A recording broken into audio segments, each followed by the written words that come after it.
was audio you were laughing at in your office? Oh, from the Hungarian weightlifter breaking his arm yesterday. What part of it? Well, all parts.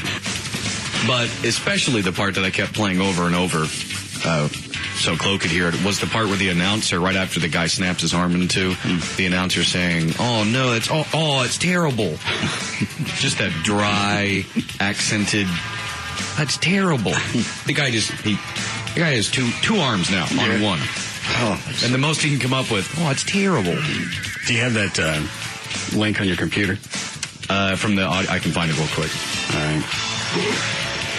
Yeah, nobody really seemed to be overly rushed. No, even a little or concerned. Came out and blocked your view. It was almost like that was rehearsed. Well, I'm sure that was rehearsed. I know, but still, when Chinese happens, it's still a holy crap! Get out there! It's a big moment. Here we go. TV. And they walk out with. What do those look like? Like big poster boards. Yeah, it's just a block to view. Yeah. And they're not even that big. They were just like floor to mid-thigh, maybe waist. Well, they know anytime that somebody's going to clean and jerk 700-800 pounds, there's a chance something untoward. Did you already find the link? Not yet. What I mean, though... Stop talking to me and look for it. The thing's loading. All right, then talk to me. Well, this is that since it's weightlifting, they know that if they need to hide something, it's not like the guy's going to be standing up running around the stage, so I guess it doesn't need to be that tall. It'll be low to the ground. We're Chinese. We can handle that. Plus, I'm sure there are times when you're lifting that much weight, something probably squirts out. Oh, my God. I wonder if they have enemas and stuff before, just to make sure that doesn't happen. I think probably if you just went to puke, that would probably cover it. I don't know. You should be. That much pressure? Yeah.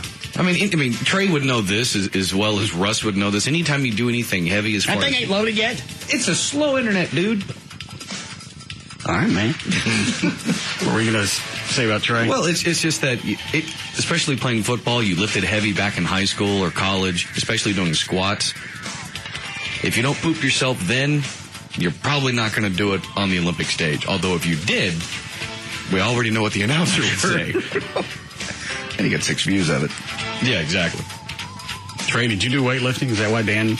Yeah, playing football, I did a lot of weightlifting. Oh, I meant like the clean and jerk. Clean and jerk, parallel squats, leg press, squats, deadlift. How'd you do the parallel squats? You go down so far where, they now found it's not really good for you, but where your thigh is parallel. Oh, you mean with using the ground. the weights? Yeah. You put no, that's not funny then. You ain't got a video yet? No, for some reason this thing is just taking forever. Let me see if I can get it over here. Phelps dubbed, finishing mixed feelings for Olympic silver. It's probably the lightning speed CBS laptop. Who was it that got a bronze medal and then threw it down? Get that story. Let's see here. Was he disgusted because he thought there was some kind of bias with the judges? Yeah, basically. They said it's all with the Swedish coach went on to say it's all politics, and he's screaming and hollering as he's leaving. You want to read the story, Dan? Yeah, sure. Well, while an Olympic medal would be seen by most athletes as the ultimate reward for a lifetime's work, Swedish wrestler Ara Abrahamian was less than pleased with the bronze he won at the Chinese Agricultural University gym. Abrahamian threw down his 84-kilogram Greco-Roman bronze in disgust after his shot at gold was ended by a decision denounced by the Swedish coach as politics. He took the medal from his neck during the medal ceremony, stepped from the podium, and dropped it in the middle of the mat before storming off. The wrestler had to be restrained by teammates earlier as a row erupted with judges over the decision in a semifinal bout with Andrea Minguzzi of Italy, who went on to take the gold. Swedish fans booed loudly as the judges filed out of the arena. The wrestler said nothing to waiting reporters, but whacked an aluminum barricade with his fist after he left the hall, saying, "It's all politics," according to the coach. All right, so he has an S fit. You're not going to get what's the next one up? Silver? Mm-hmm. Then gold. Yeah. You're not going to get one of those. They're not going to change it. He's just going, I don't care. If you're going to cheat, I don't want it. And they, hang on a second. I just found this link. Hungarian weightlifter. Olympics, it is one that we'll remember for a long time. The weightlifter got it all wrong, and while dropping the weights, he dislocated his right elbow. Seems that people are looking all over the internet to watch the video of this happening, but all sites have had to take the videos down. Really? Baranya, that's the guy, was trying to snatch 148 kilograms. It was his third lift, which was when his elbow, this copy says pooped out. Well, I think that's fairly accurate. Yeah. He goes, no, what website is this? It's in entertainment. All right. When his elbow pooped out. He was no longer able to support the weight of the barbell. His right forearm bent backwards. Fell to the floor and was crying out in pain. All the audience could do was watch helplessly, but they all felt this pain. The coaching staff, as well as competition officials, rushed to try to help the injured weightlifter as he lay trembling and screaming in pain on the floor. He was carried off the platform. It doesn't say. The only reason I can think it was taken off the internet is that's Olympic property. Wouldn't they have it on their site then, somewhere? Hang on. Here's one that says dislocates elbow graphic video. All right. Well, somebody still has it. Unless it's not going to load. We're sorry. This video is no longer available. Damn YouTube. Well, hang on. There's got to be somebody else that still has it up. No. I don't see it. I'm sure somebody will find it. Oh, it'll be back up. No time. But Dan's right. The British announcers say, Jesus, that looks painful. Terrible. I remember at one point in my life, this is while the guy's screaming in the background, I actually pulled my toenail back just a hair. I bet it feels something like that. And you can hear the guy like you said in the background. Perhaps a sing-along at this point. Always look on the bright. One time I bumped my shin on a midget. Again, I'm sure the pain is probably equal to what he's going through at this point in time. Shaking, convulsing. While he's in pain, perhaps we could take a break. But it's risky. Or some Funyuns. Yeah, there was no. Sweet Jesus! Like all of us did when we saw the video. You go, God! And I give them credit. Those are true broadcasters, because if that's me and I'm having to call that and I see that happen, there would be some lovely language coming out of my mouth. Because you see something like that, that's a natural reaction. When they saw it the first time, his elbow snapped forward so quickly, it's not like it's not like watching it in slow motion, which they then proceeded to do from 5 different angles afterwards. So they did get to watch it again. But initially, it just snaps and you go, well, he dropped the weight. What were you going to say, John? I said at one point the guy goes, well, no need to see that again. And then they click to the overhead shot. Well, I guess we'll watch it again. And then they go one more time. Please don't watch this. Well, here's the overhead view. I'm going to have to turn away and look at it live. Can't watch him break his arm, but I can look at the mangled aftermath. Just the pictures of him lying on the mat. His arm was still shooting in the wrong direction. Well, it's a compound fracture, meaning it's a clean break. So, well, there's good news. It possibly is a clean break. So at that point, the only thing holding we'll probably see him later on today.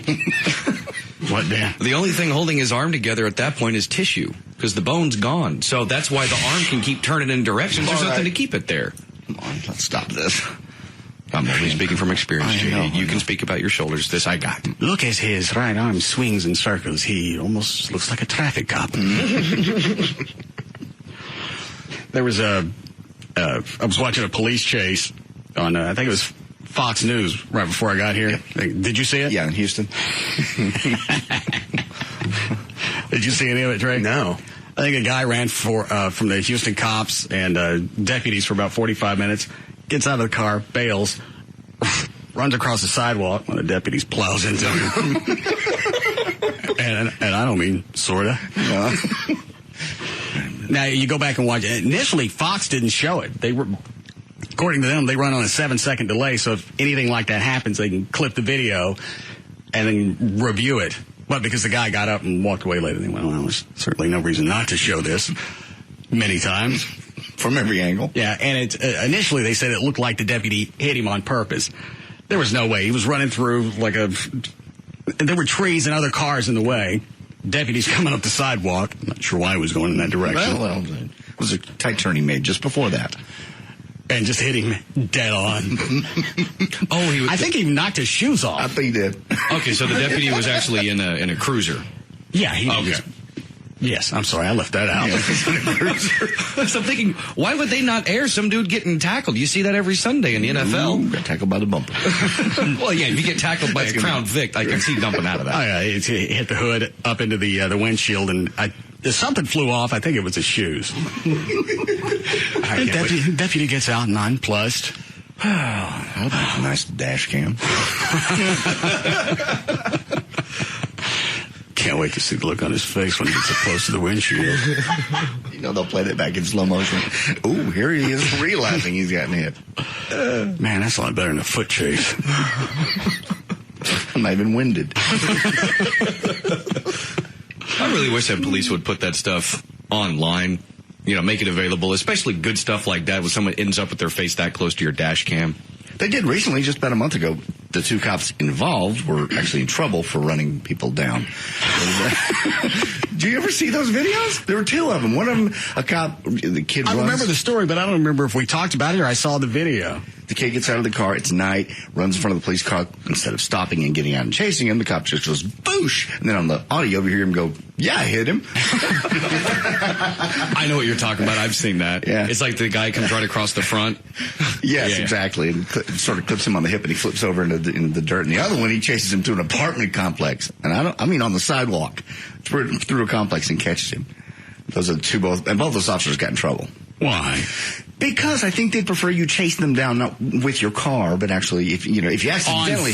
If you're chasing him with a squad car and he's still getting away on foot, if you get out, you got no chance. I think the reason those two stories were shown together is both cops got either suspended or in trouble somehow. But they also took these guys off the street. Well, yeah, but you can't just mow them down with your Vic. If you can't catch them on foot. You can't run through a complex. This is not Blues Brothers. You can't go into the mall chasing people in your car. Why is it you're always on the side of crime? I'm on the side of the cops, but those cops got in trouble. They did something incorrect, obviously. No, they didn't. Their superiors thought their job is to apprehend. And you can't apprehend until you stop them. And if you can't catch them on foot, right, then that's where Ford Motor Company steps in. Why do you think that brush guard's on the front anyway? Yeah. It's not for people, I believe. No. Kind of like a cow catcher. And then when it's full, you stop and you empty it out. What else did I see before it came out? Oh, it was reporters. This was on Fox again. They're, is it called the Georgian border? Yes. Okay. They're at the Georgian-Russia border. And while he's doing the report, these Russian tanks come through the shrubs. Oh, my God. I've missed that one. And obviously, he gets rattled about that. Well, that's the first time we've seen large armor like that from the Russians. And I guess they're just protecting the Russian border. And I also suppose the media felt safe on the Georgian side until the Georgian troops started shooting at the media with pistols. That the chick that got winged? Oh, the chick got shot? Yeah. No, I saw the reporter. He seemed okay with the tanks. He was a little rattled. But then it's when the gunfire started from the other side. He said, well, we got no place to go. This is bad. And then they ran back and finished his report. But I know a chick got shot. Yeah. Was it a media reporter? She was actually on camera doing a report. And I found it while looking for the weightlifter video, and I sent it to you in your email. Yeah, she's hot blonde, and she gets nicked in the arm. Keeps on reporting, though. Give her credit. Reporter shot on live TV. All right. And you found the weightlifter video? Yeah, Alfie found it on YouTube. Oh. You better download it or copy it before they yank it. Okay, hang on. Let me stop it and turn the audio up. Yeah, she is hot.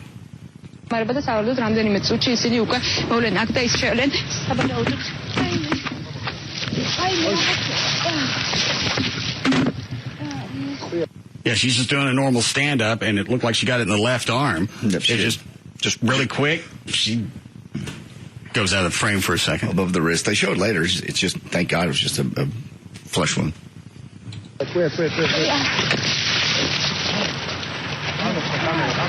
On delay. Now the camera guy's running. I don't know if they bothered to pick her up or not. Nah. Cameraman should have picked up the mic, shoved it in her face, and asked her how she felt. Yeah! See? They do that crap all the time. Turnabout's fair play, lady. People get a little rattled. I'm not sure he was thinking about that. He's probably thinking about the next bullet's coming from me. But still, you'd have people that go through tragedies, and the reporters come up, shove the mic up in their puss. How do you feel? Tell us about it right now. The emotions you're feeling as blood is gushing out of your eyes.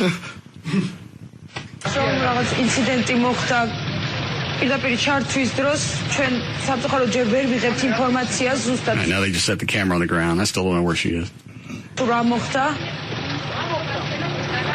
Oh, there she is.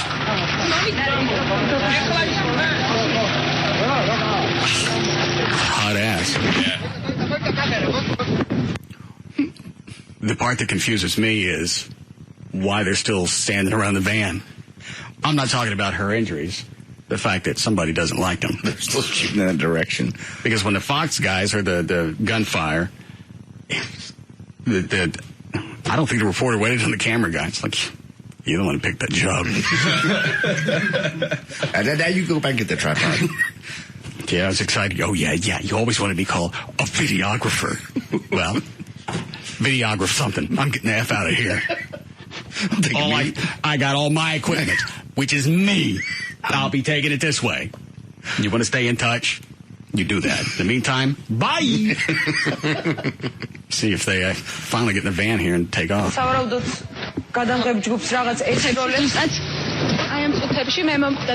no, she is still doing the report. They just now put the bulletproof vest on. Great timing. I like taking somebody that drowned and went, all right, life vest or wear. Water wings for you. If they knew this was going to be an issue, why wouldn't they all have the bulletproof vest on to start with? Well, they obviously had them in the van. Well, that's what I said. Yeah. You know there's going to be a concern. Why wouldn't you put one on? You guys are way too hot. You need to be seen. Put that vest. It's not like when you fall off out of a boat, you can throw one to them after you get shot. Chunking a bulletproof vest ain't going to do a whole lot of good. It's a nice gesture. Yes. A little bit late. She's going to continue to stand there and continue with a live shot.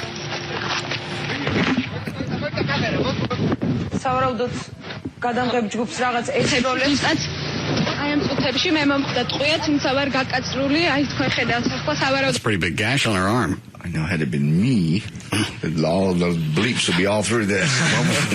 We don't know what she said. Well, that's true. Now the camera guy's doing a close-up on her wound. We gotta zoom in. It just looks like a really bad scrape across her wrist, as opposed to penetrating. But think how bad that could have been.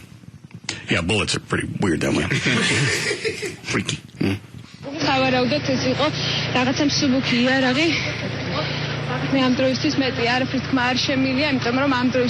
Unless she's saying, let's get the hell out of here. No, they're still sitting around. She's looking in the air. Nobody seems concerned.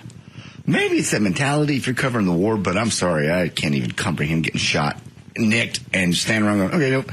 I'm not going to go shot. And I'm not going to go someplace where we've already loaded bulletproof vests. First thing I'm going to do is, why are those here? Oh, those are because there's bullets flying everywhere. Now we can set up over here. We need that as the background over there, and the tanks come through. You can actually do that. Start your. I'll be back in the studio. We need you for the stand-up. Green screen. That would be me. Yeah. Back in L.A. Yeah, the fighting here is terrible. Look like you're doing a weather report. As you can see here, the tanks. I have a green tie on and would see right through me. We're here, actually in Georgia. As you can see, the Atlanta Braves behind me. Because I'm not going to that other place. Do we need a break? Yes.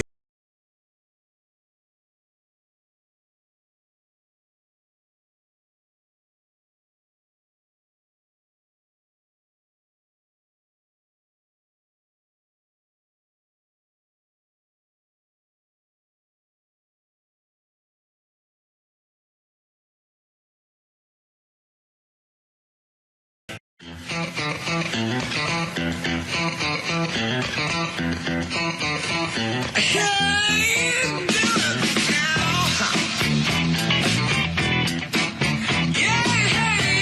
back to the Russ Martin Show.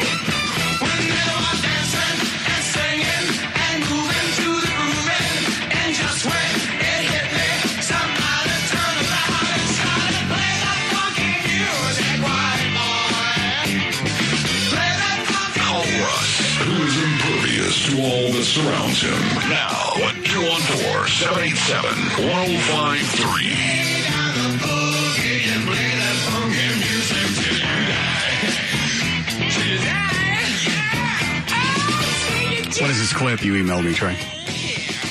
That's just the audio of the Hungarian, the announcers. Oh. Because they're pulling that video off as fast as people are posting it. What if that's the real reason is the Olympic Committee is that's copyrighted video? I read somewhere that China has their own little task force out there on, surfing the internet and making sure people don't use any copyrighted material. So you're saying we beat the Chinese? Uh-huh. Scratch one for the States.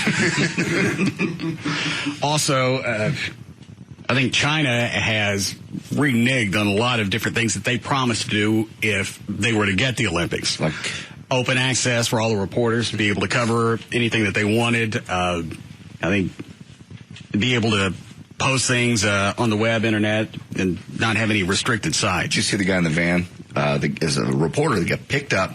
They say they thought he was a protester, even though he had media credentials. Put him in a van. He opens the window to the van, and the TV crew is still outside. And he starts saying, "I can't believe this. I can't talk." And then one of the Chinese police officers comes over, pushes his head into the van. He comes back out. He pushes it back in. He comes back out. And they're obviously speaking two different languages. It was funny as hell. He's like, "Bayang chow chow." He's like, "I'm going to talk. Bayang chow chow." I hope you're really not saying something bad in Chinese. He's playing reporter in the box. Keep your head back in box. You get in van, I do your nails. Fish, we do your feet. So there's actually video of him pushing his head in and out. And he said, "I've got a right to report this." And the guy keeps talking to him. I hope they have the Olympics every year there. You're right. This is a fun one. The cop finally sees the camera and kind of backs off like, I was told to put him in the van, but now the camera's standing there. What do I do? Do I win?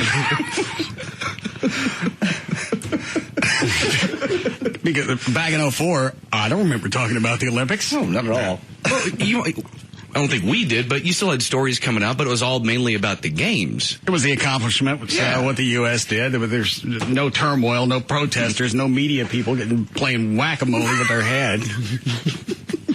Now you got reporters being, that's Georgia, never mind. But you still got the guy with his arm shooting forward.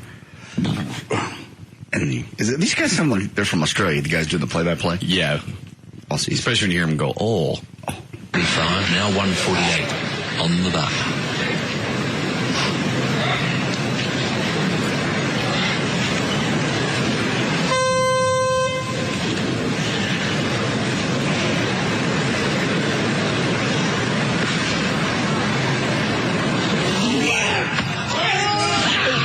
That's the first time that I've listened to that without watching the video. You're right. It's a hefty snap. Oh, it's a good one.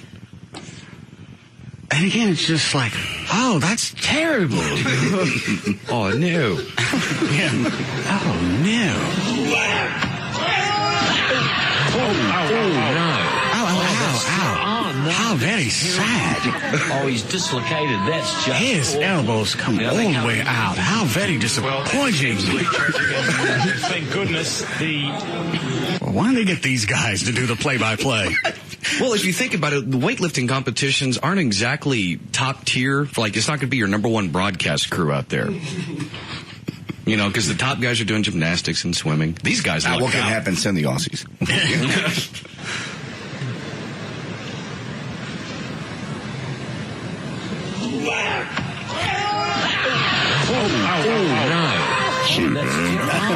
That's terrible.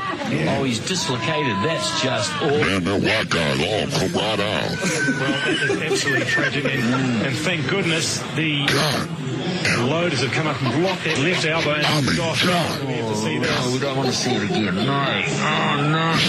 Yeah, I saw it. Why them ever all come I don't need to see this anymore. Thank you. Well, the pain of it all we don't want to see, but here he is. Very brave lift from the... Somebody in there with a little more interest. Yeah.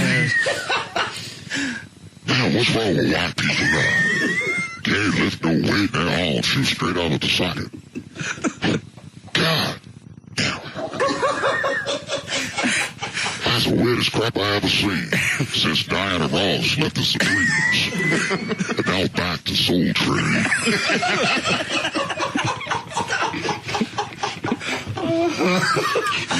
Anybody else would have been watching that going, yeah!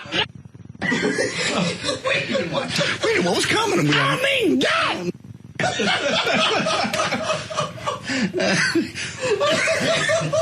honky arm shot right out his arm! What happened to white people? Can't pick up weight no more. They got bomb shoot out of the socket.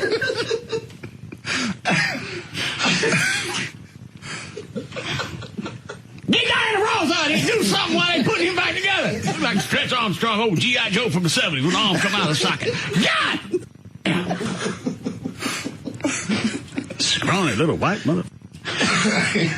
Pick up no weight if your arm can't hold up to that. Shoot, God! And the guy's got a great scream, too. Oh, yeah. Well, I believe he had some type of motivation. Yeah, but it's just one of those, it's just a really solid scream. I haven't really paid attention to the scream. I've been listening to the announcers. Here you go. You gonna pay it up now.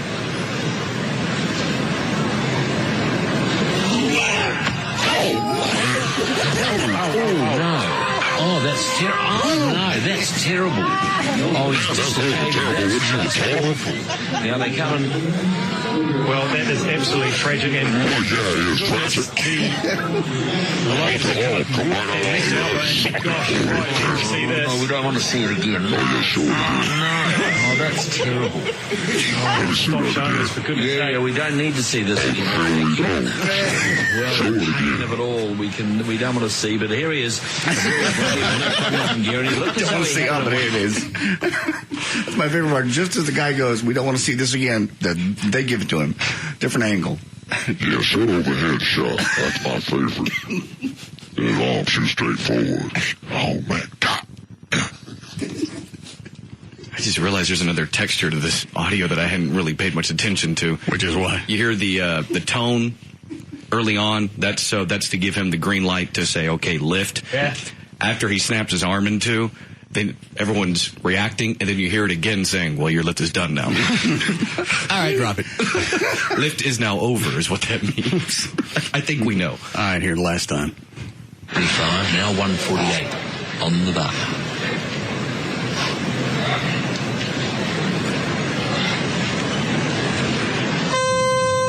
There go that buzzer thing.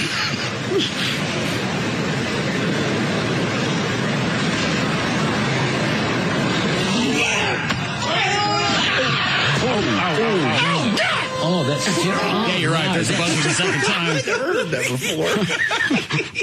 As if you didn't know already, Mr. Weightlifter. And don't try to pick that up again. That's over. Your time's over.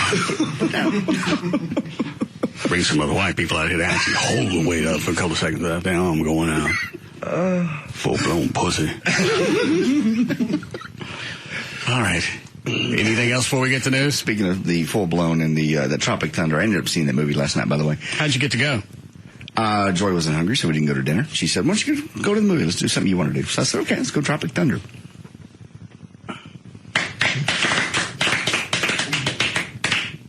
It was still really her decision. Oh, yeah. All right. Russ, the people protesting the movie, Tropic Thunder, about using... Well, how was the movie? Actually, the movie was really good. How long was it? Hour and a half. Okay. Give or take. And in the end, Ben Stiller dies. But he does learn to cry. All right. The people protesting the movie about using the word retard are right to protest. What are you... What? Leave me alone! Get him off me! Get him off me! Dan, if you're pissed off at him, go ahead and count his ribs. Oh, yeah. Here we go. One.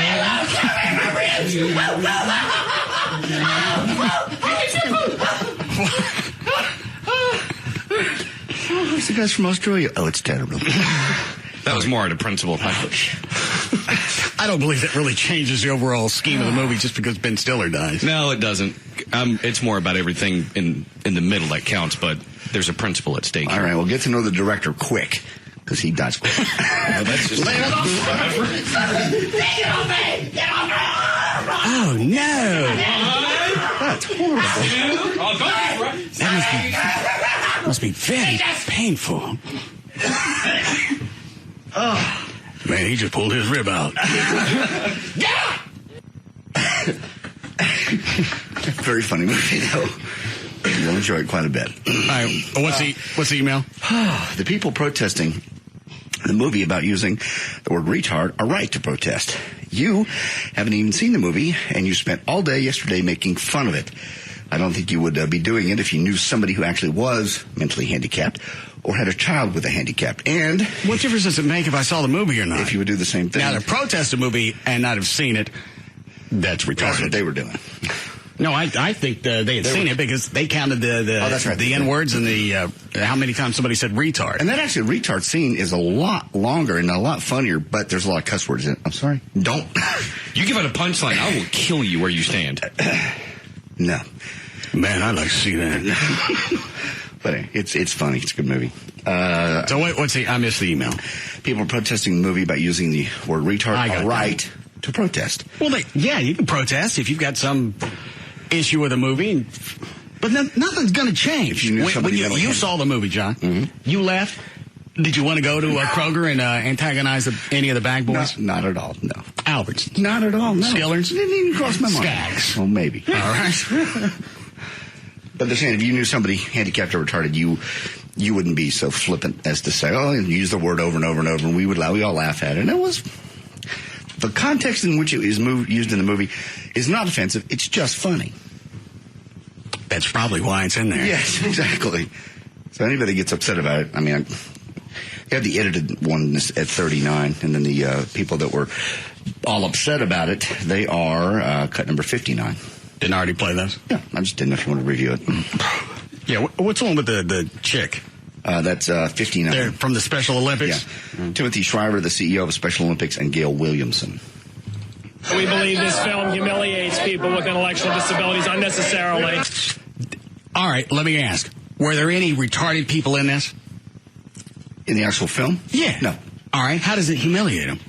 Ben Stiller's character, at some point you see the other movie he was in where he was Simple Jack. Right. That's all. That's it. And he plays... he goes full retard. Okay. People with intellectual disabilities unnecessarily. There's one use of the N-word, 7... All right, so if I understand it, then you can make fun of handicapped people if there's a need, because he said unnecessarily. We believe this film humiliates people with intellectual disabilities unnecessarily. All right, just so we know the guidelines, we can do it. You need to cite specific examples. Right. It's hard for us to play by the rules if you're keeping things to yourself. There's one use of the N-word, 17 uses of the R-word. DreamWorks knew they had lines that are going to stick in people's head. People are going to walk out and they're going to use those lines, and they're damaging. And because of this protest, I don't believe I've said the word retard as much as I have over the past 2 days. Absolutely not, because now we have something to talk about. Because you people are out there protesting, and there obviously weren't any protesters where I was. And that was the only reason that you went was because of the protest. Absolutely. I wanted to see that scene, and the scene's even... You like it, it's even better in the film. It's about a minute and a half long. Okay. You ready to go with news, Dan? Sure. Okay. How we doing, Club? Go for it. All right. 3:57 at KLLI, Dallas, Fort Worth, Texas. Dan O'Malley's here with news. Thank you, Russ. Today is Thursday, August 14th, 2008. Birthdays today. Halle Berry turns 42. Susan Olsen, also known as Cindy on the Brady Bunch, turns 47. Magic Johnson turns 49. Rusty Wallace from NASCAR turns 52. And also today, Steve Martin turns 63. A Texas school district has decided to allow some employees to have guns on school campuses. The Herald. That was the big debate today on Ernie and Jay. Ernie and Jay. obviously you got parents that have no concern about their kids, and they don't want the guns on the campus.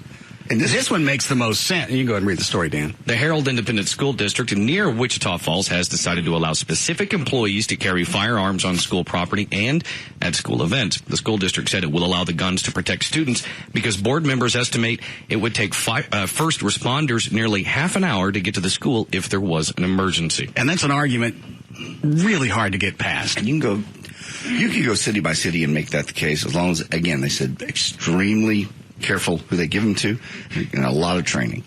Well, I never saw a story where it said which specific employees. Do they mean just at random or only certain? They're going to go through some type of selection process, look at all the different teachers that want to participate, and decide which ones are going to be best suited for this training. So it's not just if legally I can have a CHL, I'm going to tote a gun to class. But again, I don't get what the other side of the argument is, especially if you're a half an hour away from the police getting there. Parents just simply don't want guns in whoever's hands, they don't know, around their children. It's got to be the only other argument there is. It's what could go wrong. What could go wrong if some gunman goes in there, like with the Amish community, there's no help, there's no phones. I don't even know how the police got there. They always have like one phone somewhere around them for emergencies. Well, that doesn't sound very true to the faith. Well, in this day and age, for practical purposes, like there's one person in the community that's responsible for outside contact. Yes. Okay.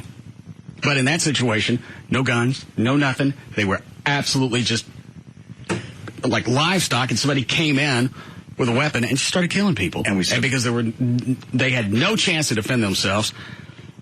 He had all day to do whatever he wanted to do, just like they did in the church in Fort Worth, as well as these guys. They pick places they know they can walk into and own. Hold on. What are those, Alfie? Hold on. Yes. The guy on line 2, he actually went out to the premiere. He won a contest for the station. Uh-huh. And he says that they had the protest set up in a specific manner out there. Oh. Yes, Grady. Hey, Russ. Yes.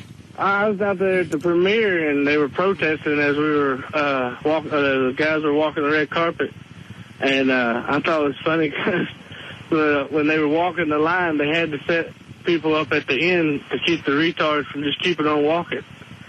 They had to turn them back around so that they were doing the. Do you know what he said? No idea. He's talking about the Hollywood premiere? Where was this premiere? It was in L.A. We gave away a trip to L.A.? Yeah. Took us down there, put us on the red carpet, got to meet all the stars. And you had retarded people actually trying to get on the red carpet? Well, they were outside the red carpet on this corner, and they were marching around in a circle, but they kept trying to march straight down the road instead of turning back around. What were the rules of the contest that you had to win? I was just call in, and then they put you in a drawing. Oh. What are you thinking? Possibly the rules were. Why don't you guess? Thanks, Grady.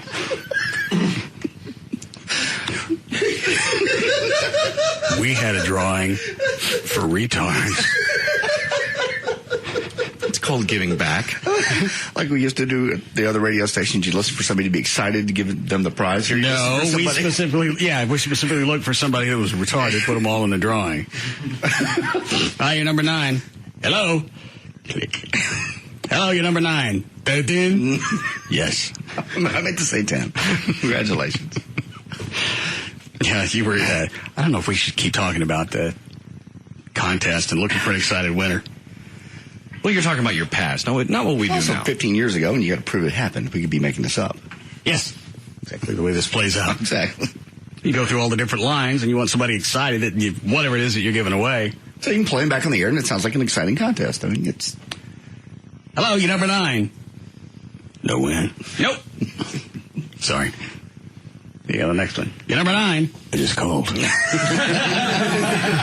had somebody do that to me one time. Different contest. Ready to break?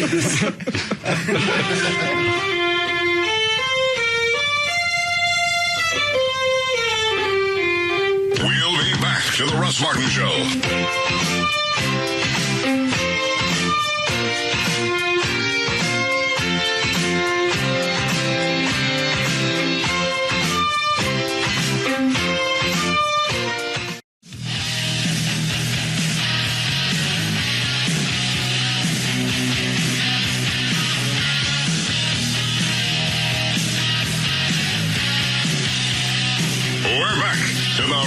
Martin Show.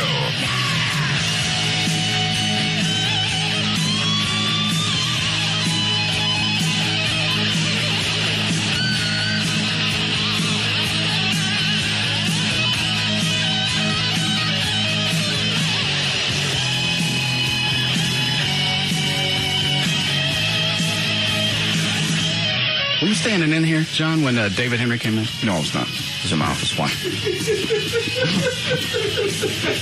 What I miss? This isn't the funny part. The reason he came in, wanted to know if he could get backstage passes for the for Live Aid on Saturday. Okay. No. Why would you have that? Well, sometimes managers and people, you know. You give them backstage passes, they start bringing different clients in the back who got no business being backstage. That's kind of a big deal. You want to have a VIP section, stick them there. So he came in, I told him no. Okay. And Gavin's been gone all day. Right. I said, what meeting is it that Gavin was in until 4? He goes, I don't know, where is he? When Gavin said he was in a meeting, you weren't in it? He goes, no, I don't know what he's doing. This is the guy running the place. Doesn't know where Gavin is. That doesn't mean that he doesn't know what's going on. It could mean that Gavin's lying.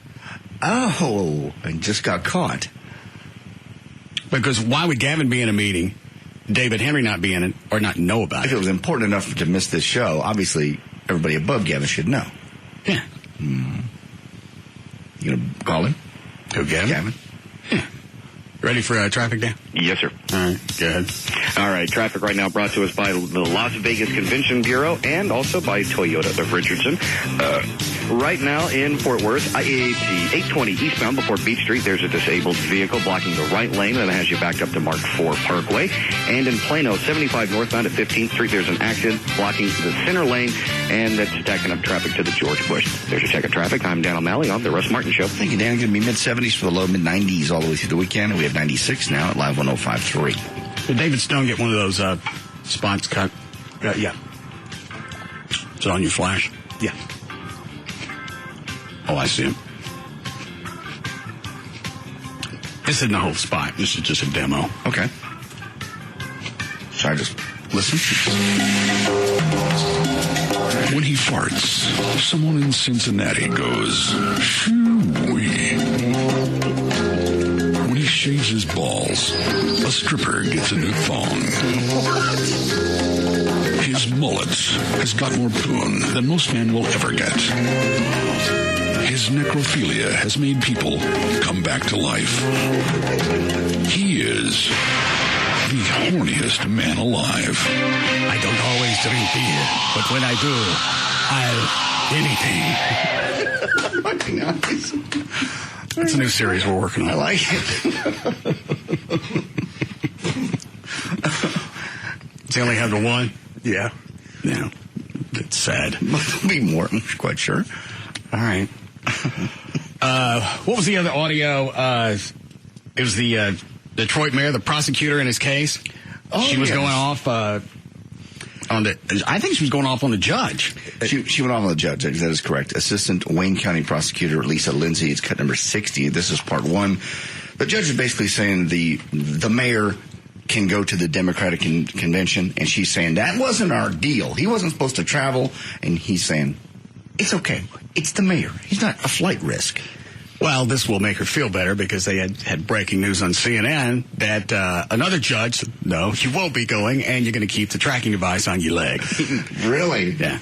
Already overturned her. She was... Judge, we had an agreement as it relates to bond. This is a prosecutor.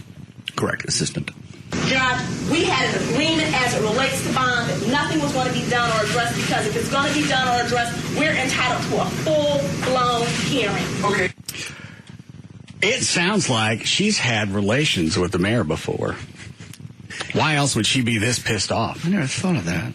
But she's just twisted because she's mad at him. The way she's screaming, he ain't got to go no place. Ain't no way for him to leave. Man, crazy. And he don't know nothing about cuddling. She's all kind of in the second. Why else would she be this twisted? Well, she's trying to make a point. She's trying to, get some stature. The judge has already made his ruling. That's not going to change. She's pissed off because it sounds like they've had relations before. Judge, we had an agreement as it relates to bond that nothing was going to be done or addressed, because if it's going to be done or addressed, we're entitled to a full-blown hearing. Okay. And as it relates to the full-blown hearing, we would have to have the opportunity to notify witnesses, have witnesses here in court, and have an opportunity to place testimony on the record, which we do not have. And also teach a man how to learn foreplay. You don't just come in and poke me and wave at me and go, bye. Teach a man how to eat it. Get in there and lick for a while. Don't just stare at it like it's something's going to come out and get you. Get the moon in. He ain't no werewolf. Stop waiting on the moon. That's as cute as it gets. Yeah. If you wait for it to smile, you're going to be there all day. Why don't you try to make it happy? Maybe it'll smile at you. Give him a kiss. Judge, we had an agreement as it relates to bond that nothing was going to be done or addressed, because if it's going to be done or addressed, we're entitled to a full-blown hearing. Okay. And as it relates to the full-blown... Judge finally shuts her up, doesn't he? At the very end, he finally goes, lady, I've made in the end of the second cut. The whole thing was 7 minutes. I cut it down. She went on that long? I cut it down to about 2.5. Yeah. Oh, she went on and on. Finally, he goes, lady, really, I've made my choice. Hearing, we would have to have the opportunity to notify witnesses, have witnesses here in court, and have an opportunity to place testimony on the record, which we do not have at this point in time. So if the court is going to entertain any bond motion, we've asked for an appropriate notice so we can get witnesses in here. Here's your notice. I'm turning him loose. And you don't gotta have nothing on his leg. Well, every time he roams, he does something bad. You let him roam. Yeah, you let him roam around, and I'll keep trying on to see what happens. I tell you what happened to me last time. Man don't eat nothing when he's supposed to. Promised me every day. He promised he'll come back to court. Also promised he's gonna eat something. She actually addresses the trust issue here. How can you trust him? Obviously you can't trust him. Man ain't trustworthy. Never called nobody back. For an appropriate notice so we can get witnesses in here and take testimony. This is inherently unfair because we spoke and we had an agreement, and that's the issue of... Is she waving her finger in the air? Yes, she is. She's actually walking back and forth, kind of like pacing. It's inherently unfair because we spoke and we had an agreement. And we had an agreement before. And I'm telling you, I went away uneaten. Stop it. I sat in Calgon for 45 minutes. Man wouldn't even look at it. Staring at it like you had to have wolf bane. What were you going to say, Dan? I'm just going to say, maybe it's my ignorance, but I can't imagine an attorney, prosecutor or not, talking to a judge in that manner.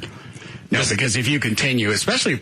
I'm surprised he would let this go 7 minutes. Yeah. Because once he's made his ruling, and he's already told him that, and you continue, you're going to spend some time away. I think it was almost 5 minutes in, and it's on the second clip where he finally goes, you're a little out of control. Calm down, more or less. Oh, is it Trey?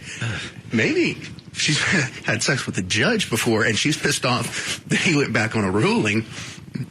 And now she's mad at him. And that's why it took him 5 minutes to tell her to hush. But not tell her to shut up. She may go off on me. You tell me to shut up? Yeah. I got a few more things to say. You left wing. He remembers the last time you told her to shut up. Won't you stop eating so much salt, Peter? Maybe you can get it out. You left ass. Now go ahead and make your ruling. See what else I got to say. How about if I step out in front of the media and tell them about you and Mr. Flaccid? Huh? You can't do nothing but pee. I'd rather not do that. You and old Lake Flaccid. Why don't you just say something to me? I'll entertain your motion. Go ahead. Yeah, you're going to entertain something. And then later you're going to have a bite of this. And I ain't sitting in dishwashing fluid for 45 minutes next time. You're going to eat it now. As is. Now, I may dress it up for you, rub some Soul Glow on it. But I ain't doing nothing else. Just get down there like a puppy. Soul Glow. So if the court is going to entertain any bond motion, we've asked for an appropriate notice so we can get witnesses in here and take testimony. This is inherently unfair because we spoke. Unfair. Yeah, she's either banging the judge or she's been banging the mayor. But this isn't a normal prosecutor. They'd make their statement. They'd say, here's why we don't think that he should be allowed to go to the Democratic convention or take that thing off his ankle, then they'd be done. She's twisted as somebody. A couple of moments from now, she addresses the issue of trust. And yeah, you're right. Get witnesses in here and take testimony. This is inherently unfair because we spoke and we had an agreement. And that's the issue of trust. Can you trust the mayor and his representatives? We had an agreement that... He shows up to court every time. That's what the judge said. He was here before I was today. Yeah, I trust him. He's the mayor. Where's he going? Well, the biggest thing was, what did he go to Canada? Yes. Yeah. To visit his sister or somebody. Obviously, you got to be on the judge's. Well, I would be on the judge's side. He's not a flight risk, and he is. Well, but he also went beyond the realms of his bond. He wasn't probably supposed to leave the city, let alone the country. Absolutely. So the prosecutor has a point. And the judge. But she's just a little too emotional about it. She sounds like a 9-year-old throwing a temper tantrum. No, she sounds jitted. Well, that too. I've been in this court 7 years. Not one of you people ever eat it. Not one time. Well, Cal gonna take me away. Lying bastard. Trust. Can you trust the mayor and his representatives? We had an agreement that none of this was going to take place today. But if he wants a bond hearing, and if he wants to change the defendant's bond hearing, we want a full-blown hearing. And it goes on to the next cut where I cut. It's the very last minute and a half. Why you cut any of it out? Oh, because she just does that for 7 minutes, and the judge can't even get a word in edgewise. Sometimes he'll go, "Well, she'll go. I'll tell you something." I understand, honey. I'm sorry.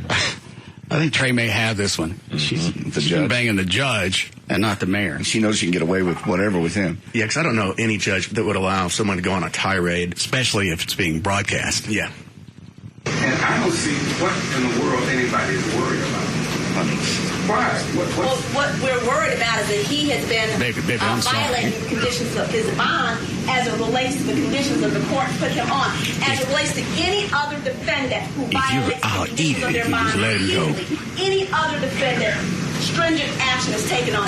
Any other defendant, we don't say, "Oh, you violated your bond, but you know what? You're an important person. You have an important job." And because you violated your bond, you're an important person. Too big of a man to eat something. Just let somebody lay there with the loins in fuego and not want to do nothing about it. I ain't gonna get one of them plastic banana things just to be able to get off. I'm sick of She's pin up somehow, that's for sure. She's twisted. Yeah. And Trey's right. It's got to be the judge. Because why would we? Because nobody else would let her go on that long. Even when he finally calls her down, it's not a sit down and hush. This is my court. It's not even nearly that bad. And I don't see what in the world anybody is worried about. Why? Well, what we're worried about is that he has been violating the conditions of his bond as it relates to the conditions of the court put him on. As it relates to any other defendant who violates the conditions of their bond. Baby, don't go there. Any other defendant. Baby, you're about to go full blown. Any other defendant, we don't say, "Oh, you violated your bond." Oh, here it comes. She's about to go full blown. Any of that get out? No. And you never go full blown. Ever. No. Any other defendant, stringent action is taken on. Any other defendant, we don't say, "Oh, you violated your bond, but you know what? You're an important person. You have an important job. And because you are..." I love to hear black women scream at people. Because they're not going to take it. She knows that she's got a valid point, and there's no reason for the judge to let him go to the Democratic convention and take his monitoring bracelet off. And she's mad. and again, obviously, the other judge overturned it. She does have a good point. Any other defendant, stringent action is taken on. Any other defendant, we don't say, "Oh, you violated your bond, but you know what? You're an important person. You have an important job. And that job ain't finding no G-spot. You don't even work at your job. You don't even go in and look for it. But you it's just like some kind of Bigfoot. It don't exist. I'm telling you it exists. I'll show you right.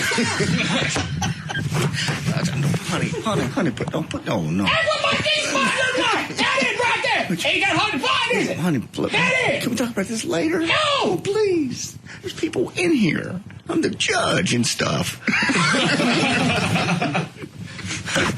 Okay. Oh, thank you. Oh, Lord. But they're in recess. Oh, Jesus. I hate recess. You bring something to drink and bring your tongue. And you come thirsty. Because you are an important person. You have impunity to violate. And stop bringing that saran wrap. Well, licking at it ain't licking on it.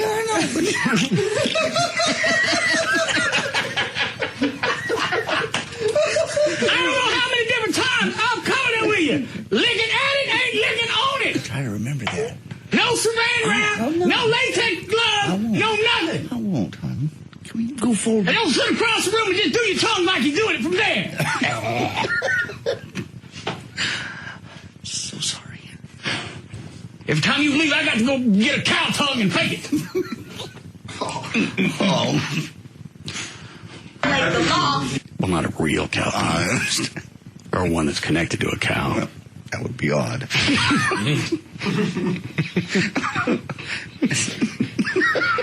that's how you do it.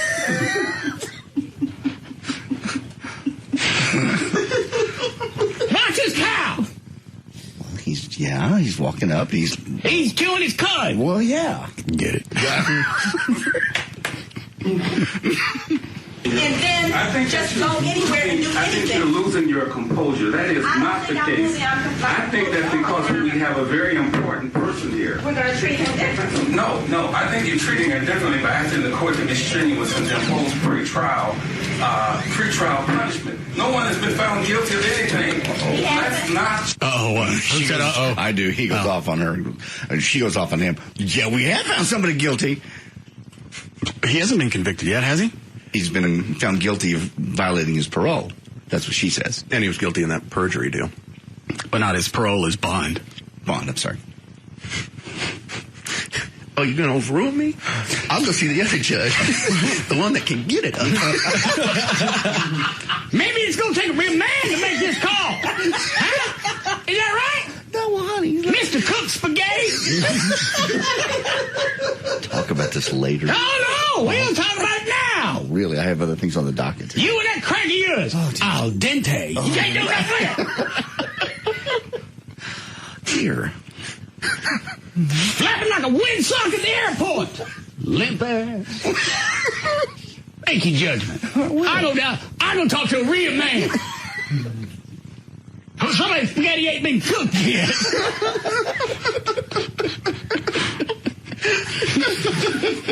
Man with some real meatballs. All right. Yeah. I'm having a lot of stress. I'm under stress too. What are you under stress for? You let this man go. Well, yeah. And I done told you not to. I like the eyes there. And I done told you. Didn't I? Yeah, well. You let him go. I'm the judge. Not just the prosecutor. I'm the judge and stuff. And you let him go. Yeah. It's not a good idea, was it? I go up and down the courtroom until I find a man. Real man. Somebody wearing a dress. Covering up their limp ass. That's a robe. It's a robe covering up your limp ass. Limp ass. All right.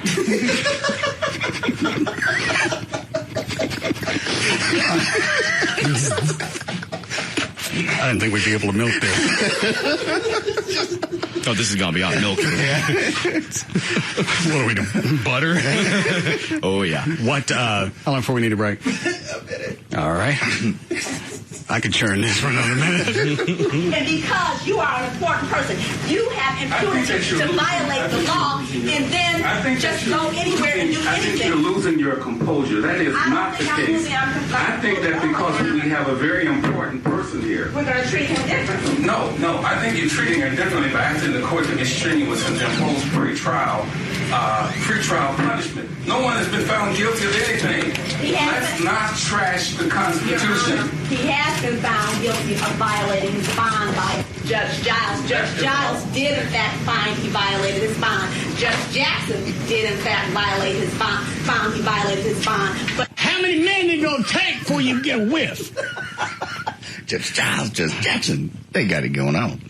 You ain't got nothing going on. I do.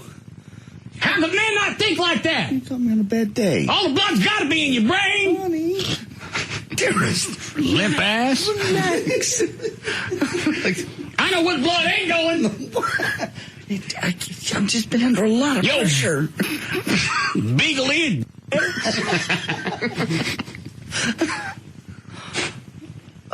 Modify the conditions, so let's be... I got a better chance to get an orgasm with a rope.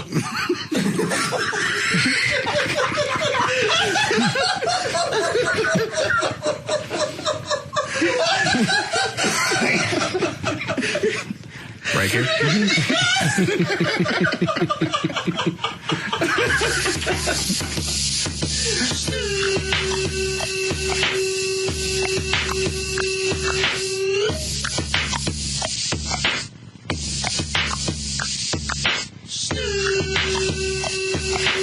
We'll be back to the Russ Martin Show.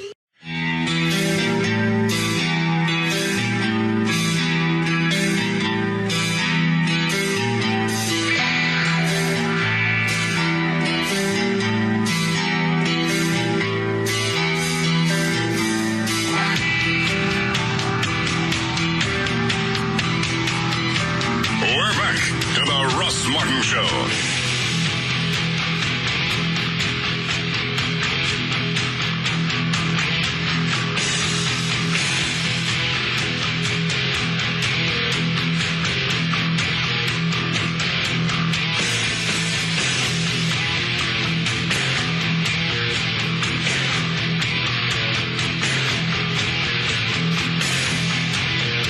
I know he overturned it, but I missed why that other judge overturned this one and decided that Mayor wasn't going to go to the Democratic convention and was going to keep his monitoring thing on. Did you have it, Dan? Yeah, it's still here. It's here somewhere. As the Wayne County prosecutor rushes to the Michigan Court of Appeals trying to overturn a judge's ruling allowing Mayor Kwame Kilpatrick to attend the DNC, the Free Press Detroit just learned that the judge who approved the trip has imposed stricter travel restrictions on the mayor. Wayne County Circuit Judge Leonard Townsend earlier this morning ruled that the mayor may attend the DNC in Denver later this month and may take off his electric tether. But in a decision that may surprise Kilpatrick's attorneys, Townsend said the mayor otherwise may not leave the county. Let me go through the rest if I can find that. I thought it was another judge that went back and overturned it. Is that what you heard, Trey? Yeah, that's what I heard. After this audio that we have, somebody else came back and overturned it. Yeah, they'd have to wait till this happens to overturn it. Okay. What's the timeline on your story, Dan? What's it say at the top? It is 11:45. Oh, well, this just broke on CNN about an hour and a half ago that, no, he wasn't going anyplace. I told him he wasn't going no place. Well, honey, you were very upset. Did I play all of her audio? No. Are you bored with it? Hell no. And I don't see what in the world anybody is worried about. Why? Well, what we're worried about is that he has been violating the conditions of his bond as it relates to the conditions of the court put him on. As it relates to any other defendant who violates the conditions of their bond repeatedly, any other defendant. I didn't know he'd done it more than once. Thought it was just the trip to Canada and that was That's all I'd heard of, too. I know. Well, she said more than once, so there's another incident out there. Well, I know there's the trip to Canada, which he wasn't supposed to go on. That was city business. And then visiting his sister, who was a witness in the trial. So maybe that was a condition of his bond, too. They're supposed to stay away from all those people. So that's two things. All right. Stringent action is taken on any other defendant. We don't say, oh, you violated your bond, but you know what? You're an important person. You have an important job. And because you are an important person, you have impunity to violate the law. Well, I'm an important person, too. We're not talking about you. We're not talking about me. Honey, calm down. There's a lot of people in here. Can we do this later? G-spot. That means go get it. It don't mean say, gee, where is it? It means go get it. Here we go again, the G-spot. Can we move forward with the case, please? Yo. What? Flimsy pecker. Oh, my God. In front of God and everybody. Oh, you go stand up and talk to me in court. You go chastise me in front of everybody. Why don't you pull that robe up and show me your limp biscuit? Huh? Show me the limp biscuit. The judge. And your uncooked bacon. Show it to him. You really shouldn't talk to me this way. Limp ass, droopy dong. And then just go anywhere and do I think anything. you're losing your composure. That is not the case. I think that because we have a very important person here. Well, this is very important. I ain't important enough for you to get no blood in your gourd thingy, you pussy. Judge Limp Ass. That's what they have to put on your beds right there, Judge Limp Ass. Just Limp Ass. focus on what we're talking about here. You better lock him up. I'm not going to lock him up. All right. I can't go back on my decision. I've already made a decision. Now keep your voice down. You what? Keep your voice down. You don't mind my voice being loud when we doing it. Oh, my God. But my voice ain't loud because I'm getting an orgasm. What can I... Every time you come over, you always leave, and I'm still worked up. Gotta go get me a Twizzler or something, jam it in. I'm so sorry. If we can move forward, I'll do my best later. Hush. Voice down. What do you plan on doing? You can get you some duct tape. I know. A couple of fudge sickle sticks. So you can get up. I've been under a lot. Make a decision.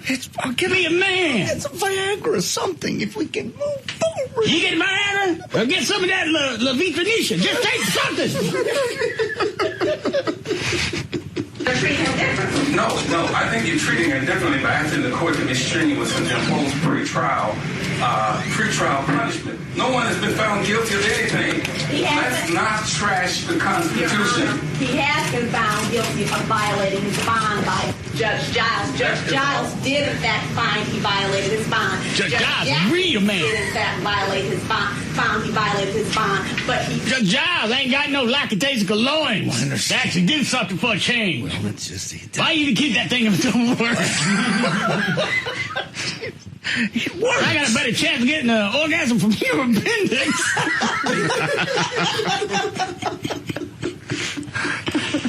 Modified conditions. So let's be clear on the record.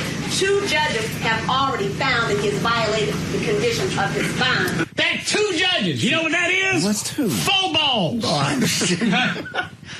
They 4 ahead of you. Just keep your voice down. 4 balls made a decision to lock him up. I know, and I've overturned those. We can talk about personal issues later. Okay? I've overturned it. That's the end of it. Those obviously ain't no balls in your sack. What are them, jawbreakers or something? You're getting out. Marbles? Oh, no, they're not. You relax. Matzo balls. You're just so loud. Matzo ball, Loud. And that's what we're talking about. We are not talking about the underlying offense. We are talking about violation of bond. In the first place is to guarantee that the accused person will be... I know what it was! Apparently you don't. I'm surprised you didn't actually go in that direction. Underlying offense. We are talking about violation of bond. In the first place is to guarantee that the accused person will be in court when they are required to be in court. There has been no allegation. Why don't you bind something to that crank so you can keep it up? Are you going to get off this, please? Yes, I will. Thank you. Limp ass. That either of these people, I think to continue to argue would be futile. The court has made an order. You can appeal the order and do what you like, but the order stands unless it's reversed. Okay? Thank you, Thank you, Judge. Now, maybe we continue with the next one. Thank you, Your Honor. Oh, yeah, you continue with your next case. They all said, thank you, Your Honor. Get your ass out of here. Ain't no more audio. That's all of that one. All right. Ready to start news, Dan? Sure. You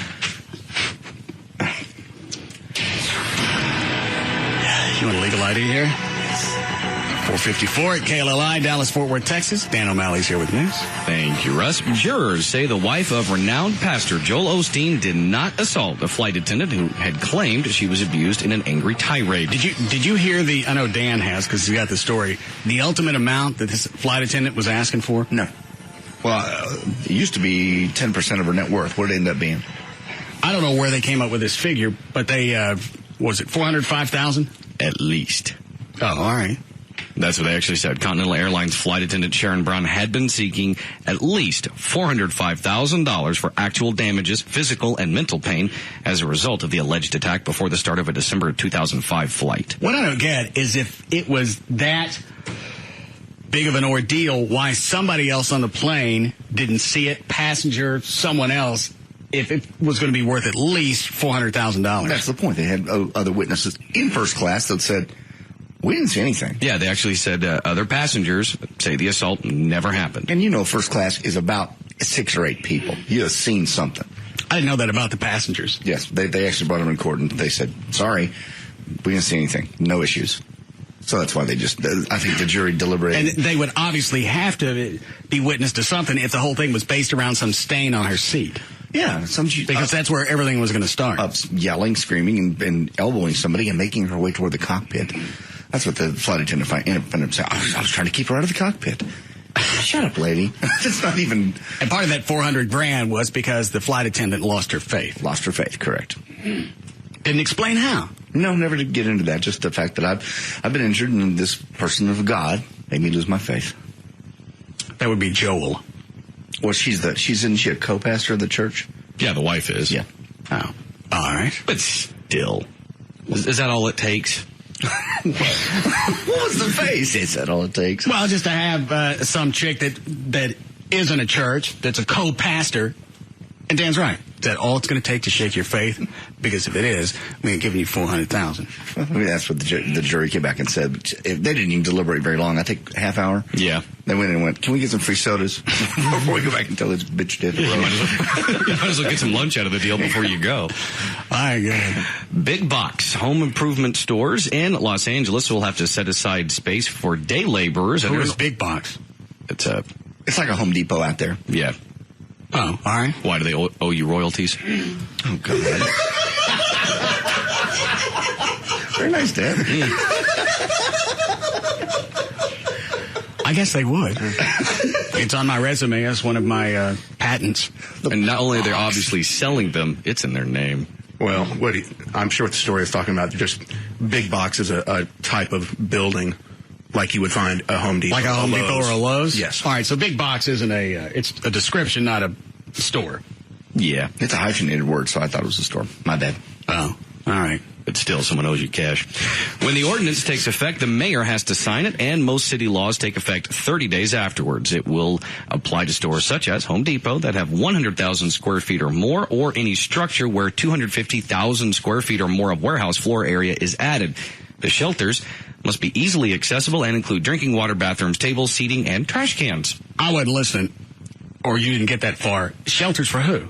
Day laborers. The day laborers. Home improvement stores in L.A. will have to set aside space for day laborers under an ordinance passed by the City Council on Wednesday. Boy, that Los Angeles City Council's on a roll. And they justify that how? The National Day Laborer Network, Organizing Network, a nonprofit group started in Northridge in 2001, supported the new requirements. People who live near Home Depots, it just goes on. They're concerned about safety. And the people that live near the Home Depot, they're upset. People, they're drinking beer. Well, Home Depot, I get why the day laborers are going to be hanging out at Home Depot or Lowe's or any of the other locations, is because you got contractors coming and going. That's not Home Depot's fault. According to the City Council, it is now. Now, this is shelter, like place to spend the night type place? No, just during the day, place to go in. Almost like a bus stop. Yeah. Or some shaded area with drinking water and what else? Go to the bathroom. Yeah, we covered it all. Everything you would need to just sort of sustain yourself for the day if you're standing around. All right, go ahead and finish the story. See if it explains why this is needed. I'm trying to find the Community Development Department already operates 11 day laborer sites in the city, and they say they actually have grant funding for it. So it's just... Let me see the story. You're leaving something out. I don't know what it is. I couldn't find it. It provides, this is a quote from somebody with one of the groups. It provides for safe and dignified hiring locations where contingent workers can defend their basic rights. It carefully balances the interest of business, residents, day laborers, and their employees, said the group's executive director, Pablo Alvarado. The Home Depot has and will continue to work. This is a quote from Home Depot. City Councilman Richard Alicon singled out the Home Depot for attracting day laborers, saying other big box stores did not have the same kind of problems. So they're just targeting Home Depot. Yeah. This is a quote. Lowe's doesn't have the problem, and you ask yourself, why don't we see massive numbers of day laborers at Lowe's? The reason is they target women. It's very clear that their marketing scheme is more focused on interior design type customers. So Home Depot is going to be penalized because of their marketing campaign. And because they have contractors coming and going. If that's where the day laborers are hanging out, they want them to be off the streets and out of the way. What if Home Depot just said they can't stand on their property? That would be another solution. Now, if I was Home Depot, that's what I'd come up with. How does those people hanging out on my property, being Home Depot, help me? Dan's right. It doesn't go on and explain. Contractors are still going to come. Yeah, there's something missing out of this story. How they actually legally could tell Home Depot, you got people hanging out on your property, you got to put up shelters for them. We just don't want. All right, why day laborers? Why don't you put? What if you've got homeless people hanging out at night? Got to stick something out for them? Apparently, that's not a problem. The day laborers are. We've had complaints from local residents. Well, if day laborers are the issue, or they're peeing in somebody's yard, then arrest them. Don't make Home Depot have to build houses for them and give them a toilet to pee in. Yeah. And it was a unanimous vote by the city. If that's really what's going on, somebody goes to pee in somebody's front yard.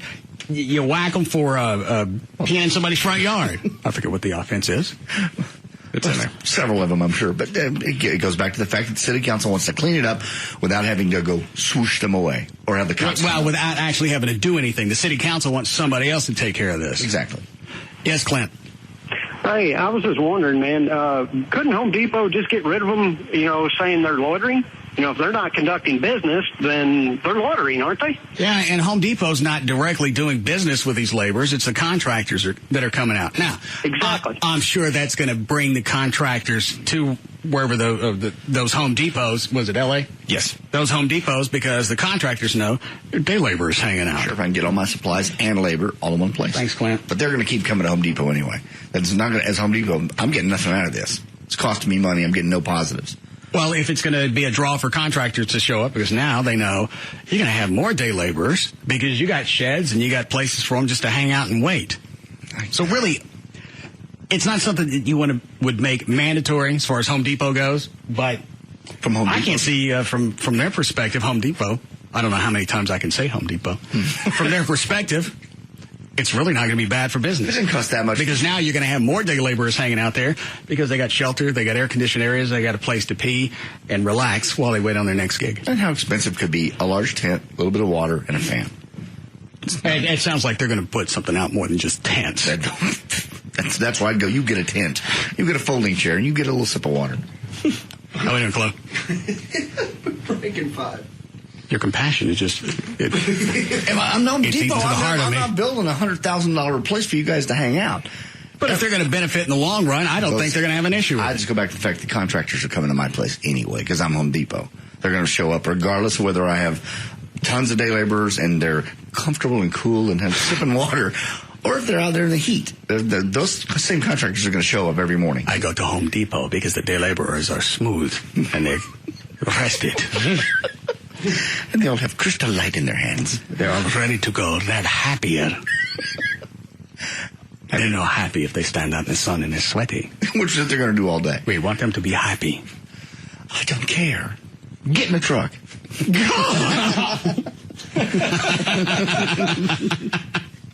Damn.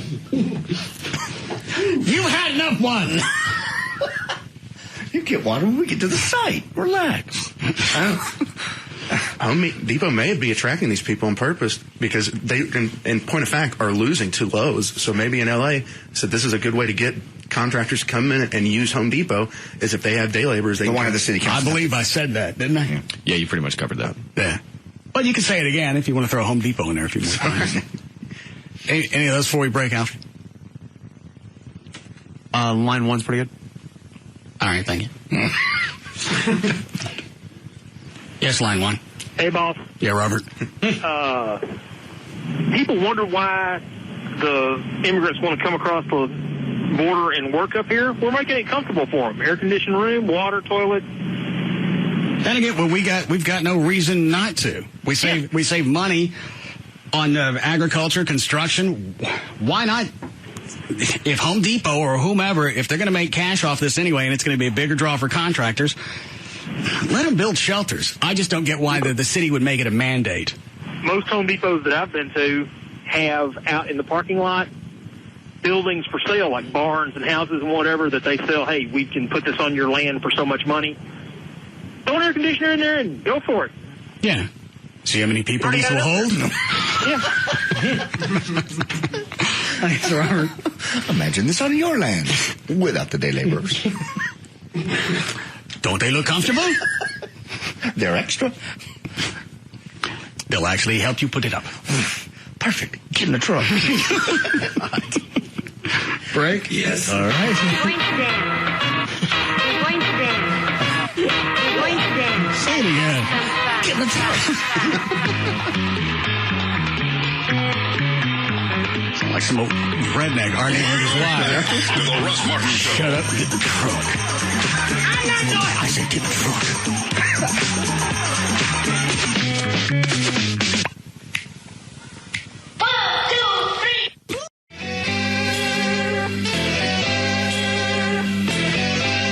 We're back to the Russ Martin Show. Dancing by the night. The ladies love the style. Rockin' for the fire. He ate a crocodile. He gave his life for tourism. I don't know why she decided she was going to make a comment. Kay Bailey, Hutchison? Yeah. She wanted to make... What, Dan? She sucks. Okay. Well, let's do this first then. Go ahead. Okay. Traffic right now brought to us by Dish Network and also by Toyota of Richardson. In Dallas, 2 problems. 35 northbound at Walnut Hill Lane. There's a disabled vehicle on the right shoulder. Look harder. Also in Dallas, 30 westbound at I-45, but there's a disabled vehicle on the right shoulder, and that has you backed up to East Grand. And in Farmers Branch, 35 northbound at Valwood Parkway, there's an accident in the HOV in the left lanes as well. So it's blocking those on the left, so get yourself over to the right. Hurry up! I'm working out. There's traffic. I'm down on that. Thanks, Dan. All right, mid-70s for the low tonight, mid-90s tomorrow. Showers popping up to our west right now, so we could get some of those later this afternoon. 97 degrees now at Live 105.3. Kay Bailey wanted to make sure that the Russians knew that we were unhappy with their invasion of Georgia. And what did she want to do? Wag her finger at them? She didn't say exactly what she thought our government hadn't done, but she also speculated that Russia was in the process of reforming the Soviet Union. She's good, man. She's in contact with people. Thank God she's leading us. Something that Trey said last year or the year before. I'm running for Senate. I think it was long before. There were really strong signs that Putin... Trey pulled that one. That Putin wanted to reform the Soviet Union and reinstitute the Cold War. Oh, I mean, you had to really watch it. It started when they talked about Putin transferring over power, and everyone was like, yeah, right. Sure. Because he's been, like, Chechnya and whatnot. He's wanted some of them back, fought them, and people speculated he wants to go back to the days when they were a superpower. Mm-hmm. And he wants to be head of it. And there's nothing that... we would have to attack their troops. Really, that's the only thing that we could do to show any type of action. But that's going to create more than a Cold War. Oh, yeah. We're going to have to let them do whatever they want. You can stick Kay Bailey on them. Get that chick from Channel 4. Oh, yeah. But what was the story, John, with the ceasefire? Oh, a column of more than 100 Because Russian... right now, as far as the ceasefire goes, it's just on paper. As far as the Russians are concerned. We'll especially since a column of more than 100 Russian tanks and other vehicles was moving from western Georgia toward the country's second largest city, Russia's president said on Thursday in an appeal for international help. Russian troops searched selected cities, forests, and fields in Georgia earlier in the day looking for military equipment left behind by Georgian forces. In Moscow, Russia's foreign minister declared Georgia could forget about regaining its 2 separatist provinces. In Washington, Defense Secretary Robert Gates said he saw no need to invoke American military force in the fighting, but warned that U.S.-Russian relations could suffer long-lasting damage if Moscow does not retreat. You better watch out. I don't believe Russia gives a rat's ass. No. All of these things wouldn't be transpiring if they really cared or any type of camaraderie that they had with us. They don't care. They're going to go invade Georgia. They're going to take that. and we're going to watch. And George is looking at us going, help. We're bringing water. We're bringing aid to it. And I'm not sure, but are they sending Condoleezza Rice back over there with a new ceasefire to sign? Yeah. Yeah, give it to me. I'll sign it. I'll sign 3 or 4 different copies. Do you want me to use different colored pens? I'll use a Sharpie. I'll use some kind of markers. I'll do it in paint. Well, nice if you sign it and give it to us, and we can that way, you know. Well, we've already signed a few of them. We keep losing them. Yeah. Well, give me the copy, and we'll make sure we signed the ceasefire. Well, didn't they already sign it once? Mm-hmm. Yeah, we signed it. We signed a ceasefire. Well, but part of the ceasefire... What? Was you're going to quit firing. No. Yes. You just asked us to sign this. Part of it, you turn the trucks around and go the other way. You just asked us to sign that. But the words say you're going to cease fire. That's what it says. Well, we got a video of you not doing that. We haven't had time to send out copies. To who? To the people with guns. To the troops. Got to get it notarized. We're going to have to send it out. And the mimeograph machine is down right now. So it may be a few years. And Russia, they're sitting there. They got plenty of oil. Their economy's on the upswing. Putin's got about 75-80% approval rating, especially now. Russian people are happy that they're... Well, they want to be a superpower. Mm-hmm. All right. We're coming back. What is line 1, Alfie? He's saying that Russia's only taking certain parts of Georgia right now. Right now. That's why it's called It's called an invasion. You don't get it all at once. It takes a little while. I like that logic. Well, they're not taking all of it. It's got a few little areas. They're just taking the part where that pipeline. They're not killing everybody. I just love the reporter on CNN earlier when the tanks came through the bushes behind him. Did you finally see that? Well, they never really. Wow. He starts ducking like, dude, those are like 20-millimeter shells. The duck's not gonna help you. Did I recount it correctly? Oh, absolutely. The reporter's standing there doing a stand-up, and all of a sudden this Russian tank comes through the bushes. And you're right. He squats down thinking, well, maybe they won't see me and all these cameras. Maybe if I squat down beyond the barrel, because it's a tank, really, what could they do? And then once he thinks he's safe from the Russians, the Georgians start shooting at the media. Not a good place to be. And I still don't get why they're twisted at the media. Obviously, you can't shoot at the Russians, and they're the only other people there. Don't piss them off. Get them guys with no guns. Yeah, there's not a lot they can do. They can videotape it, but that don't hurt. As you said earlier, that chick. Yeah, you're not going to take a pistol and start shooting at a tank. Maybe we'll get lucky and go in the barrel. Any more of those, Alfie? Line 3. What's her name? What's his name, dude? Matt. That's a stupid name. Yes, Matthew. Al, I was just talking about Georgia, the province that they invaded. That's what they used during the Cold War. When Russia and the United States would be at any kind of odds, they'd sit there and threaten to turn that spigot off up there so that the oil flow wouldn't come through, and it would basically make the United States back down on a lot of things. Yeah, and that's a lot of the stories that I read today, that they indicate that that's really the only reason that Russia wanted to go in there is just to have control of that pipeline. Really didn't have anything to do with Georgia or land that they thought should be theirs. No, so when you see them withdraw back out, they'll withdraw out to the point where they can still control that BP pipeline that's running through there. But it's only, what is it, a million barrels a day? Yes. If they cut it off, it's 1 million, but it represents, I think they said something like 7% when you look at it from what they're estimated to be producing. Okay. I don't know how a million a day is 7%. 7% of what they're producing, I guess. But yeah, world-wise, that's not going to be that big of a deal. It just scares people more than anything. Okay. All right, go ahead, Dan. Okay. Dozens of police officers are expected to be on hand when a member of the infamous Texas 7 is put to death on Thursday. Michael Rodriguez will be executed for the murder of an Irving police officer 8 years ago. But before that, he was already serving time for hiring a hitman to kill his wife, 29-year-old Teresa Rodriguez. His scheme was to collect a $250,000 life insurance policy. Plus, 8 years ago, Rodriguez and 6 other inmates managed to find a way out of a South Texas prison. Weeks later, they ended up robbing an Irving sporting goods store on Christmas Eve of 2000, where Officer Aubrey Hawkins was first on the scene. The 29-year-old officer was shot 11 times before being run over with his own patrol car. On Thursday, a caravan of Irving police personnel will stand vigil outside the death chamber. How far is Huntsville from here? 2.5 hours. It's almost worth a drive just to go watch. Obviously, they're not going to let you in to watch the execution. No, we're a little late, though. It's going to be in 35 minutes. He's done. Oh. Okay. Maybe I'll catch the next one. Yeah, it would be. I'm surprised this one's happened. This execution has taken place in 8 years. It's because he's the one that just kept saying, you know what, you're right, kill me. Just kill me. It's okay. Stop the appeals and kill me. And they still kept appealing. He even laughed at one time. He goes, I'm telling you, stop the appeals. And they had to continue the appeals.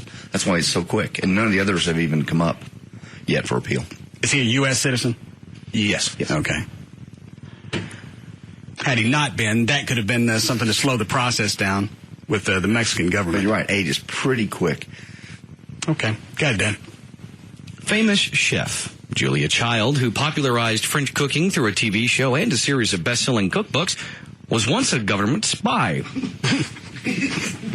Right before World War II, long before she became the first famous TV chef in the 1960s, Julia was a young recruit in the international spy ring managed by the U.S. Office of Strategic Services, which, of course, later became the CIA. The spies were supposed to study military plans, create propaganda, infiltrate enemy ranks, and stir resistance among foreign troops. All in all, there were 24,000 secret agents, including soldiers, actors, historians, lawyers, athletes, professors, and reporters. What information was she gathering? Actually, let me see. I got some more on here. No, actually, I don't know. Okay. To create propaganda, so if you had access to any kind of media, those would be the ones. It was just kind of a blanket statement of what all the spies did. They didn't break down resistance, specifically what she did. And they say everyone who participated was ordered to never mention their involvement. On Thursday, the National Archives is releasing 750,000 pages of classified documents revealing all the personnel records of those World War II spies, including why they were hired, the jobs they were assigned, and the missions they pursued. So they're just starting to pour over that, so it'll come out at some point. Trey, what are the clips you're pointing at on the flash? Just pulled some Julia Child's clip. Oh, my God, you did not. But maybe she and the lover could have... Oh, hell no. Really?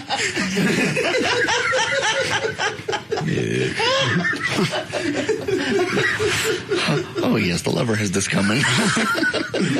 Well, let me see what he's got.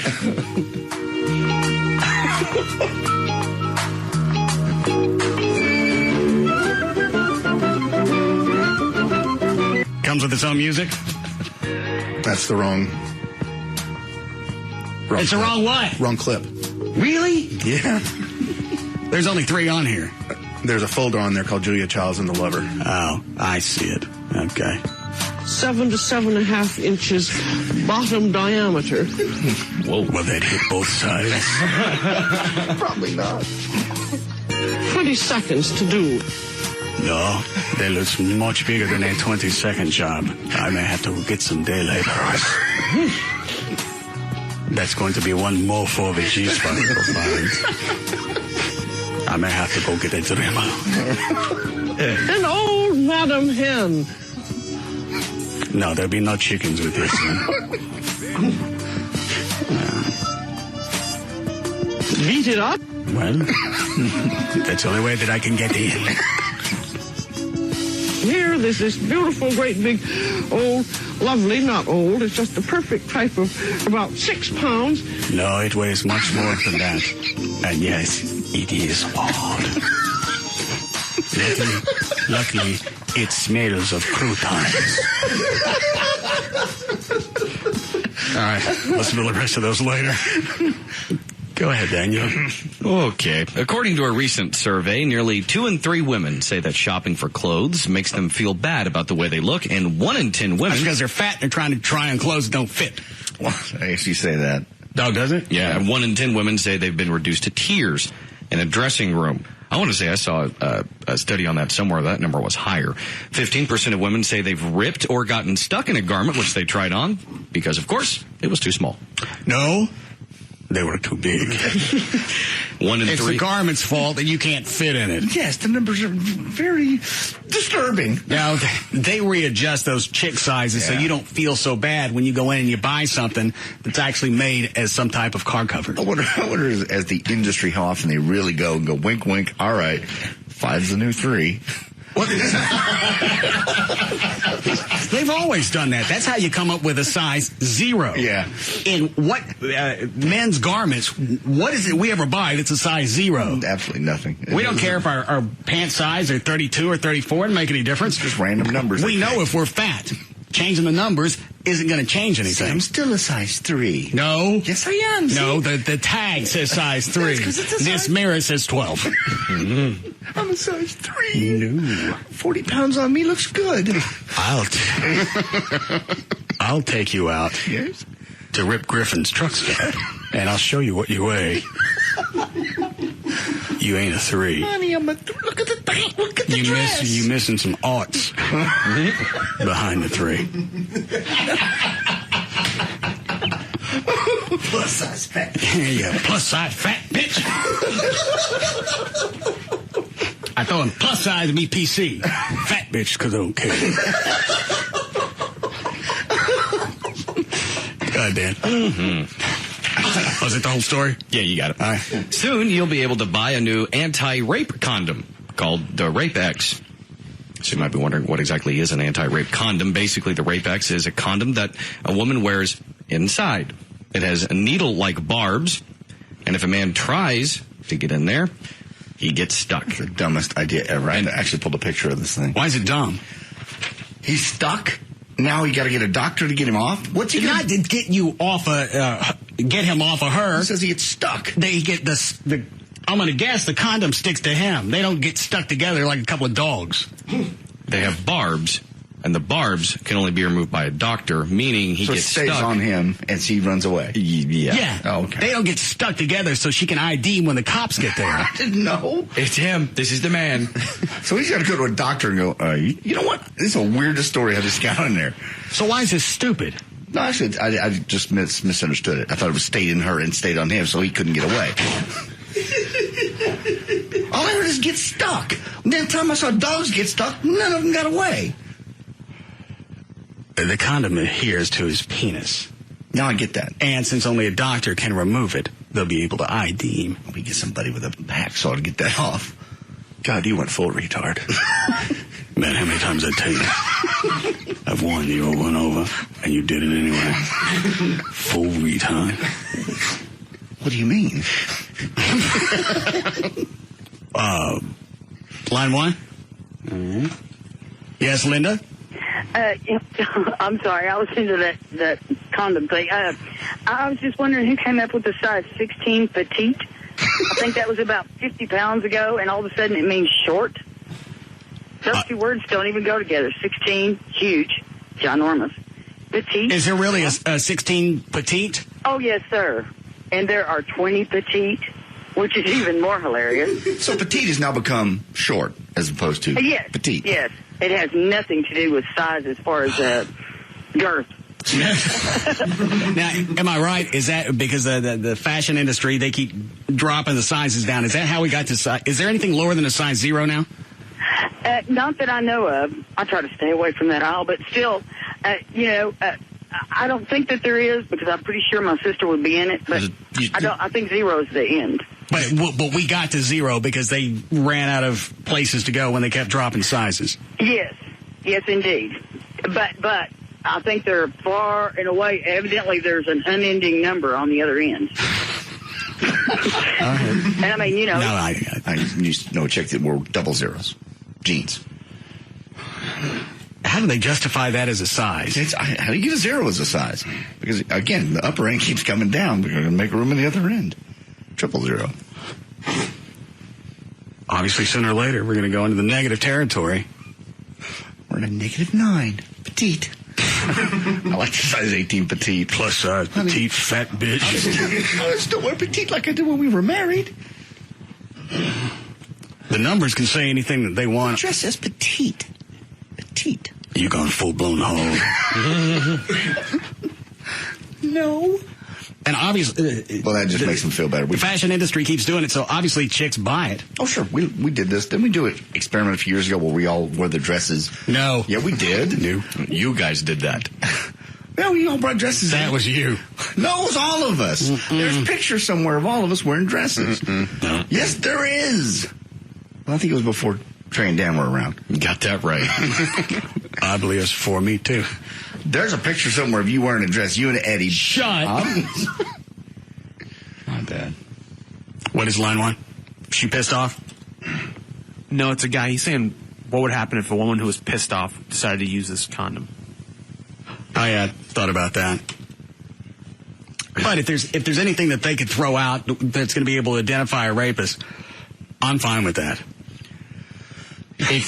If you guys have had a squabble and you want to check it out ahead of time, just throw in a little test sausage. Yeah.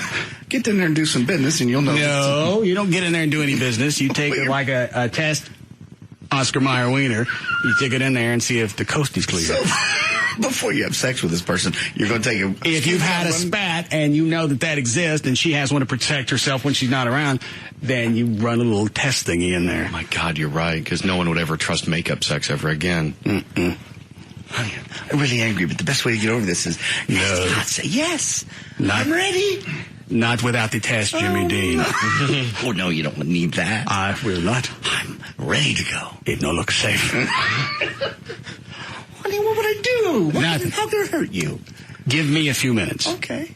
I'll be back. Well, I need it now. I'll be right back. Okay, where are you going? Home Depot. No, to do what? I'm going to get a day laborer. How long before we need a break? Okay. I think Gavin finally came to work. Yeah, he just... The lights are on in his office. That was nice of him to join. Last break he got here. Well, now he's not in there. And he still claims that he was at a meeting all day? Yeah. Because David Henry came in during one of the breaks. I said, what meeting is Gavin in all day? So I don't know where he is. Is he not here? No.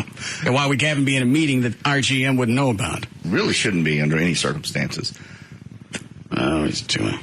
Gavin. Yeah. What are you doing?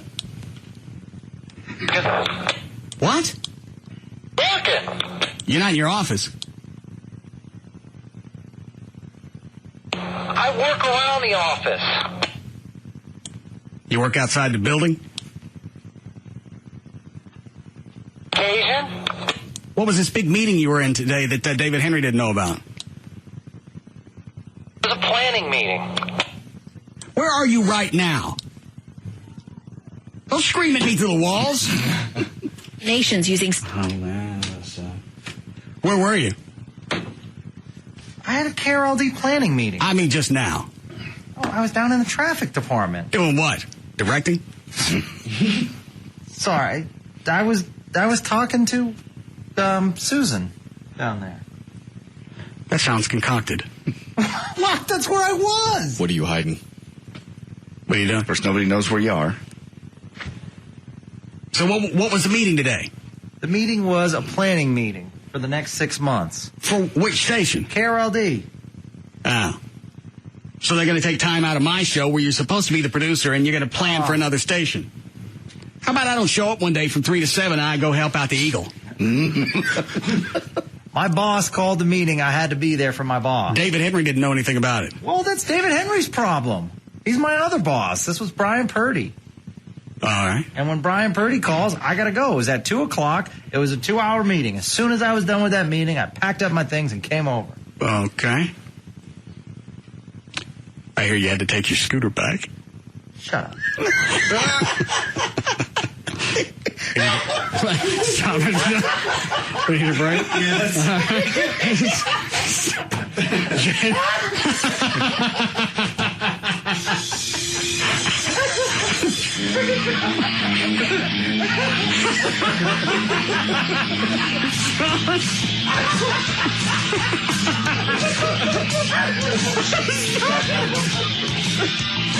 We'll be back to the Russ Martin Show.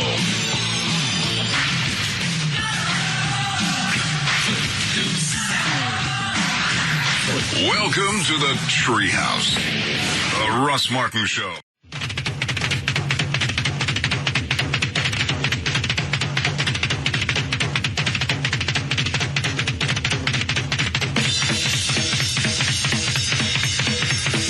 We're back to the Russ Martin Show.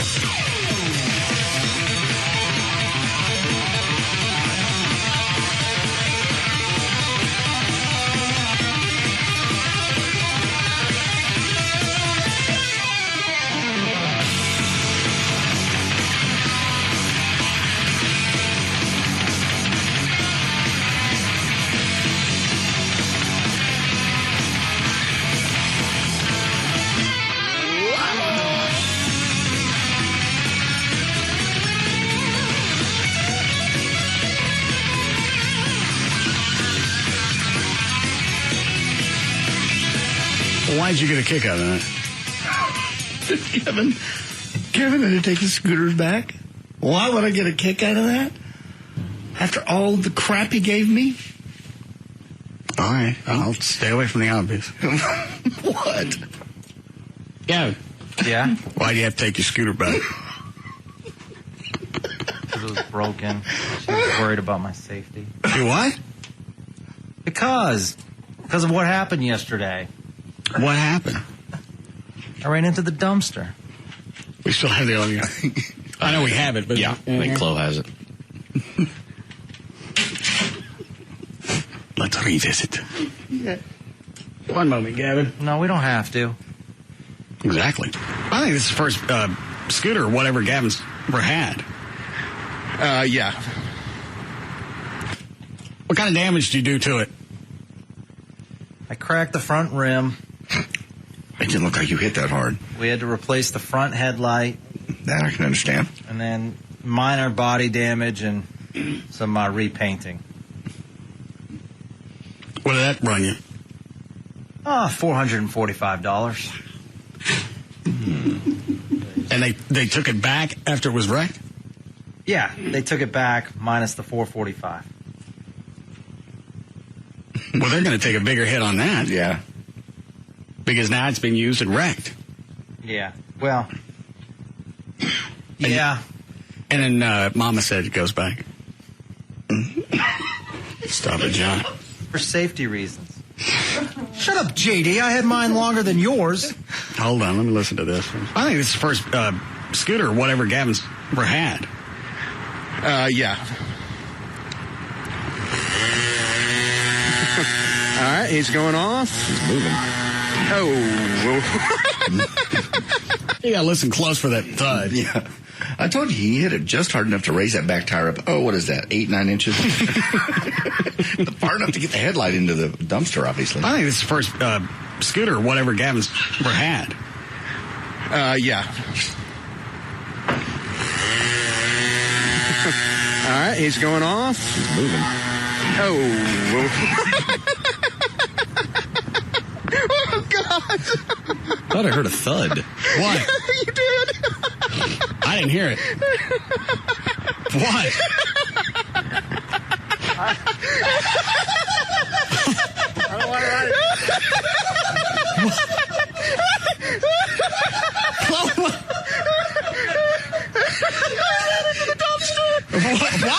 Gavin can't ride for Gavin, what? He hit the dumpster.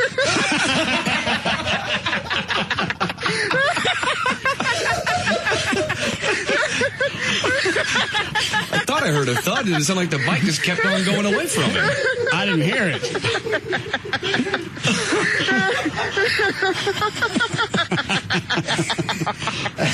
You want to tell me what happened? I don't want to ride scooter. He was going by me, behind me, and past Trey and the microphone, and he just, for whatever reason, turned into the dumpster. Absolutely. I think he thought he was going to go Hold by on it. a second. Quit it, Trey. What is it, Alfie? Who's on the hotline? David Henry. Yes, David.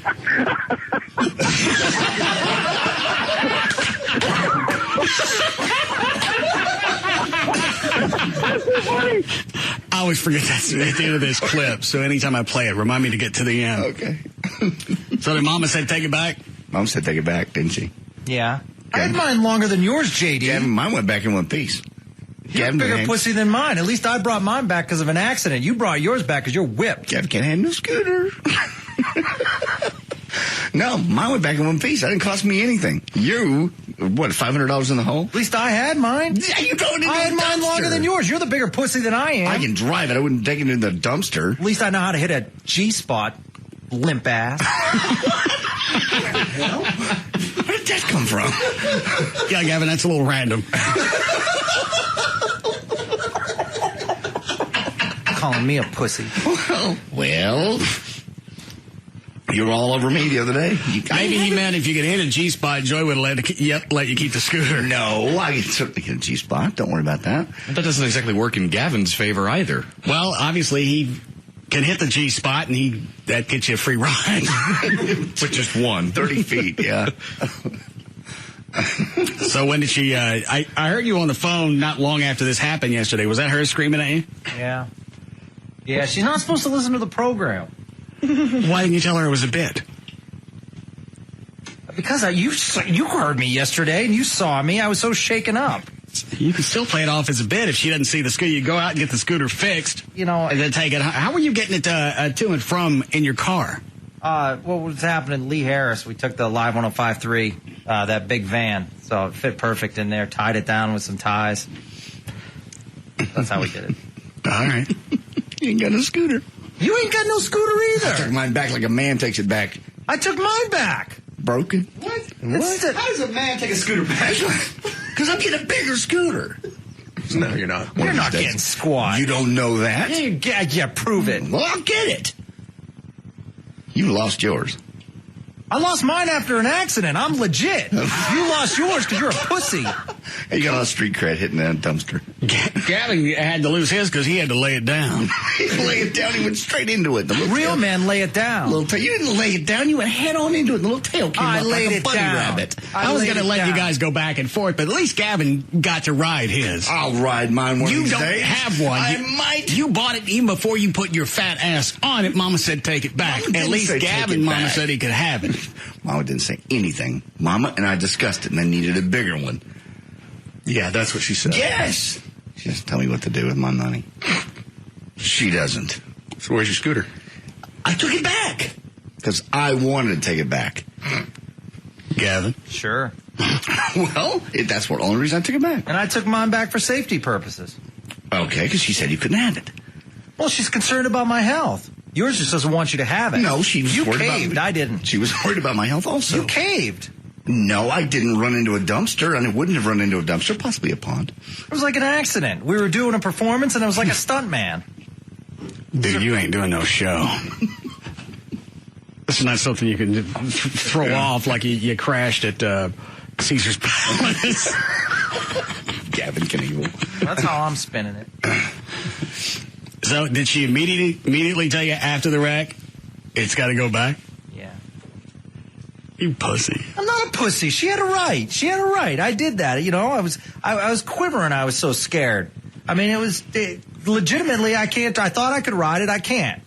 I lost control. And if I lose control in a parking lot, then I should bring it back.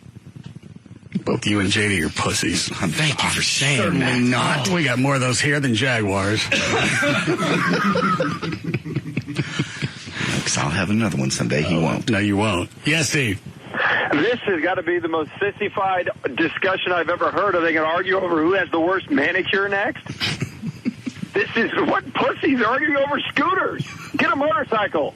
They can't have one. Mama said no. Get a big wheel. Yeah, I had one of those when I was a kid. Now, the way Gavin rides a motorcycle, a big wheel, probably a good option for him. I never got a chance to see him ride it. He went into the waste management thing before I got a chance to get outside. Was he wobbly? Oh, yeah. Well, at one point you said he looked like he was okay. He got up to speed and he was okay, but he has not been on scooters, motorcycles much in his life. Was that your first one, Gavin? Yeah, well, I rode a trike when I was a teenager and I flipped it, so. I meant your first motorcycle. Yes. Yeah. So as a result, that was your first dumpster. Yes.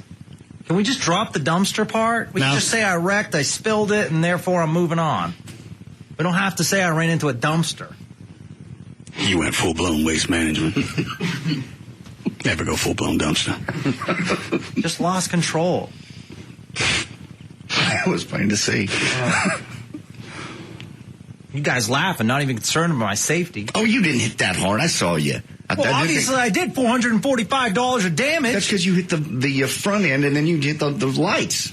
But your head never hit the thing, the dumpster. Why wouldn't you tell her when she called? I'm just getting used to it. I'm keeping it.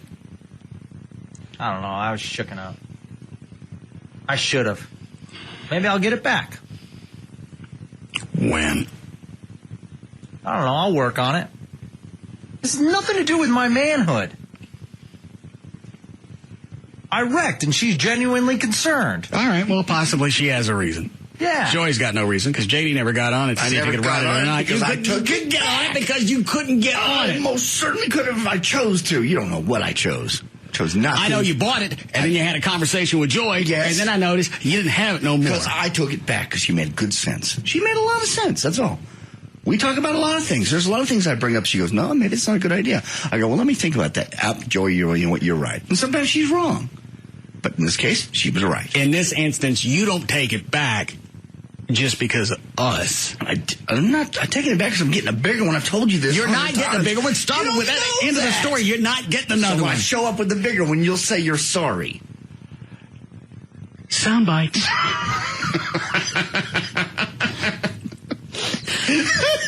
Shut up, Trey. Go back and pull a few of those for me, Trey. He's dropped the bigger one a few different times. Oh, God. Crank the air down in here. It's getting hot. All right. Line 3 or 4? Which one? Either one is good. All right. Yes, Tracy. Hey, guys, I hit a cow on my Harley a month ago. At least I killed the freaking cow. It's about $3,000 in my scooter, but my old lady told me, just get it fixed. Don't worry about it. She ain't going to tell me I can't have it. What's the matter with you guys? She wants you to die. If she don't want me to die, she's got one of her own, so I'm riding hers around and mine get fixed. So... Oh, I'm sure she's a charm. I've seen chicks that ride on motorcycles.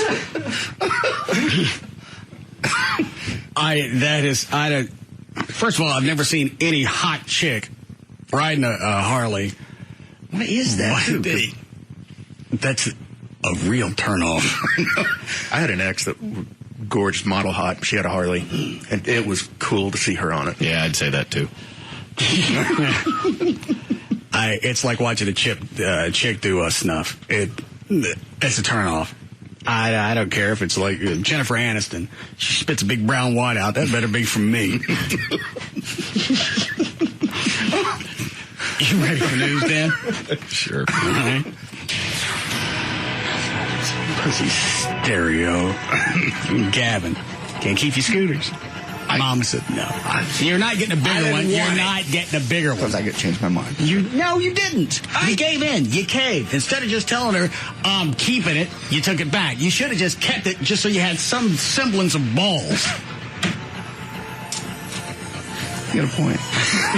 Go ahead, Dan. Alrighty then. Some airlines are charging U.S. soldiers extra baggage fees to take their military kits with them as they set off for war. Military personnel carry large, heavy kit bags containing boots, clothing, and gear. In the past few months, airlines have instituted fees for all travelers, ranging from $15 for one bag to $250 for a third. According to Veterans of Foreign War spokesman Joe Davis, he said, what we want to do is nip this in the bud by exempting the military personnel who are traveling under orders from having to pay a fee on their third bag. Hold on a second, Dan. Line 4. Is it Miley? Millie. Millie. Let me tell you something. Yes, ma'am. You tell him we'll send a collection in to pay for fixing that scooter. He better get it. And I don't think he ever rode one when he was a little kid, because if he did, he could have had 10 scooters, and he could have damaged them all. But a motorcycle, I'm all for that. How old is this lady? They're fun to ride. Hold on a second. Is it Miley? Miley, turn your radio down if you can make it. Let me tell you. All right. Miley, how old are you? 90. 90? Yes. Let me tell you something. What year were you born? 1918. I'll be 90 in a couple months. All right. I can serve you alcohol then. And let me tell you. Yes, ma'am. I'm going to be your mama, and you're going to have to listen to me. You go out and get that scooter. I'll make a collection in the apartment complex where I live to have for the repair of that. Or you go out and get a motorcycle and have some fun. And Yes, then ma'am. call me back, and I'll take a ride with you maybe. Yes, ma'am. Hold on a second. Don't hang up. All right? Don't hang up. Alfie, get her phone number. 90-year-old woman listening to this show.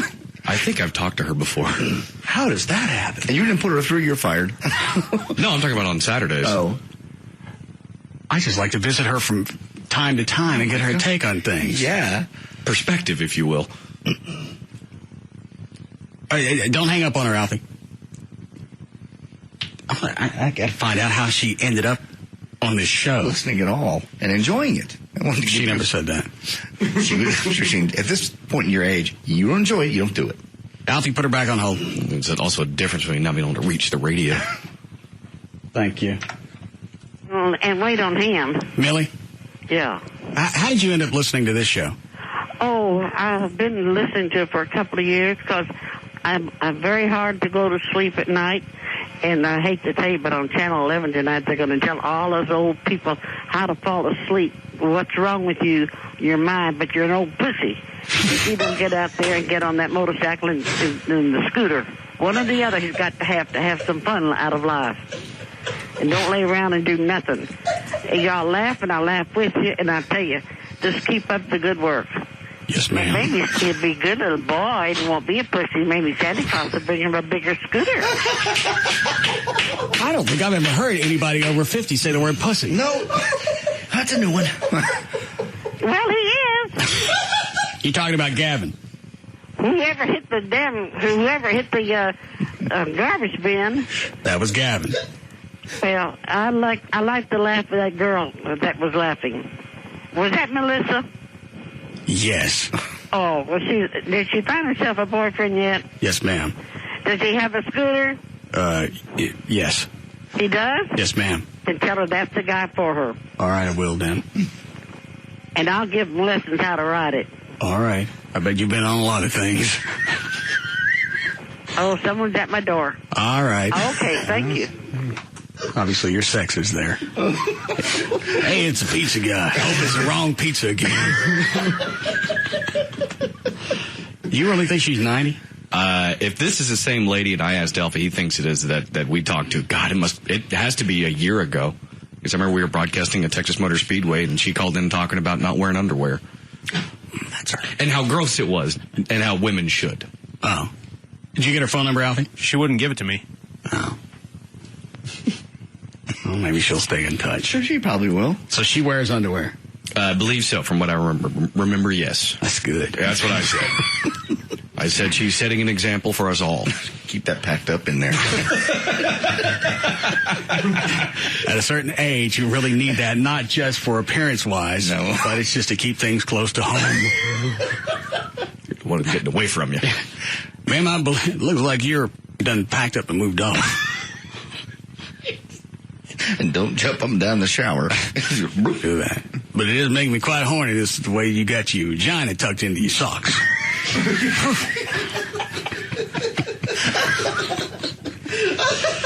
Oh, I'm sorry. Suppose. No offense. How does a 90-year-old woman end up on this station? Because you listen to her. She calls people pussies. She's quite vibrant. She's alive. She probably. I remember when I was blowing FDR. You pussy. Would you go bomb something? Call these balls. Oh my God. Who was it dropped the thing on Japan? Truman. Yeah, I told Truman when I was blowing him. You did? You better drop something on them Japs and let them get away with that. She'd do it too. You spineless pussy. Limp ass. But I gave a hand job to LBJ that took 4 days.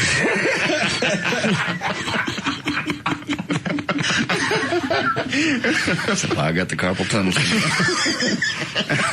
Well, before we need a break. Now? All right.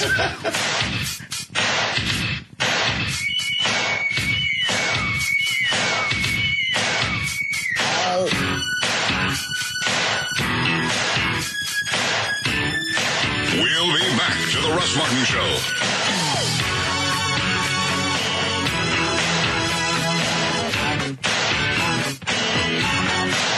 It's that good.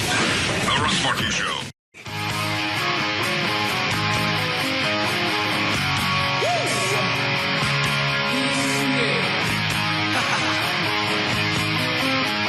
We're back to the Russ Martin Show.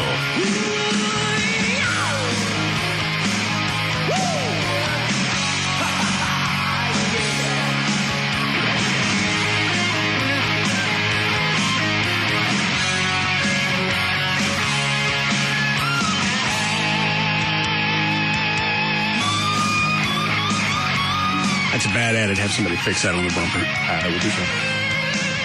CNN just ran a interview with John Edwards from 1999. Okay. That's got to be fun. For the Edwards family. Which TV is that, Trey? 30. Yeah, listen. I think this president has shown a profound... Obviously, he's talking about Clinton. All right. What about disrespect for his office, profound a lack of understanding of the need for moral leadership, an enormous disrespect for his wife, for his precious daughter, for his friends, and to me, that level of disrespect rose to the point that it was breathtaking. Wow. If you knew, forget the fact that your lungs was in fuego. Well, sure. If you knew you had made those statements, was it like 5-6 years prior? When was this affair with that chick? 06? 06. Okay. You knew you made those in the last 5-6 years. Let it go. Because you know sooner or later either she's going to talk or you're going to get popped. Let it go. People have been going through videotapes for days trying to find that clip. Well, it's not just the fact that he knew he made that statement and he knew that he was going off on President Clinton at the time. When you're having the affair, you got to know in the back of your head, I've said these things. And sooner or later, they're going to come get me. No, I don't think they do. I believe in that other video clip or audio clip, he said, you know, when you're in there, you're in that position, your ego is so big, you believe you can get away and do anything and not get caught. That's what he says. If there are two people involved, there's always a chance it's going to leak out. There's always a chance, but he just believed he was bigger than that. I've got all the angles figured out. I'm not sure, but I think is it the mayor of Detroit? Yes. The chick that he was having the affair with? Is that right? Yeah, his chief of staff. If I've got the right story, she said she would testify against him if she got immunity. So, just groaned. Damn. So those things can always happen. Just because she seems nice enough at the time, don't mean you guys are always going to be partners. You are absolutely correct, but they don't think that way at the time. I got this handled. Again, he says it himself. My ego led to this. It's got 50 if you want to hear it. Edwards? Yeah. Actually, I want to hear that assistant DA going off on the judge again. Let's get 60. Are you guys bored with that one? No. This is for, what's the mayor's name in Detroit? Kwame Kilpatrick. Yeah. Now, the judge has already said, I'm going to let him go to the Democratic National Convention. Take off the tether. Take off his monitoring anklet. And the assistant prosecutor. Lisa Lindsay. Yeah. At that point, she wasn't digging his. Got 60? 60 and 61. Judge, we had an agreement as it relates to bond that nothing was going to be done or addressed because if it's going to be done or addressed, we're entitled to a full-blown hearing. Okay. And as it relates to the full-blown hearing, we would have to have the opportunity to notify witnesses, have witnesses. And I think I missed this one because originally I thought she was having this big of a fit because she had some kind of tryst with the mayor. I think Trey's right on this one. She's banging the judge, or has, and that's how she knew she could get away with mouthing off in his court. You want me to hush? I'll be glad to hush, but when I go outside, I'm going to say a lot of things. I'll shut up if you won't. You ruled against me. Go ahead and hold me in contempt. Well, I might. I'll hold you in contempt. What? You limp ass. Oh, not this again. Let's just not go there. We're talking about the mayor.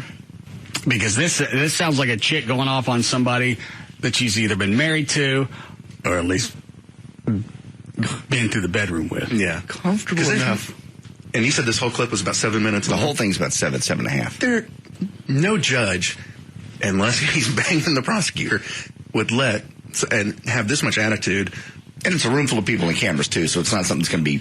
Right, it's not just the court. No. It's being broadcast. You got this chick going off on you for 7 minutes, and you're not shutting her up.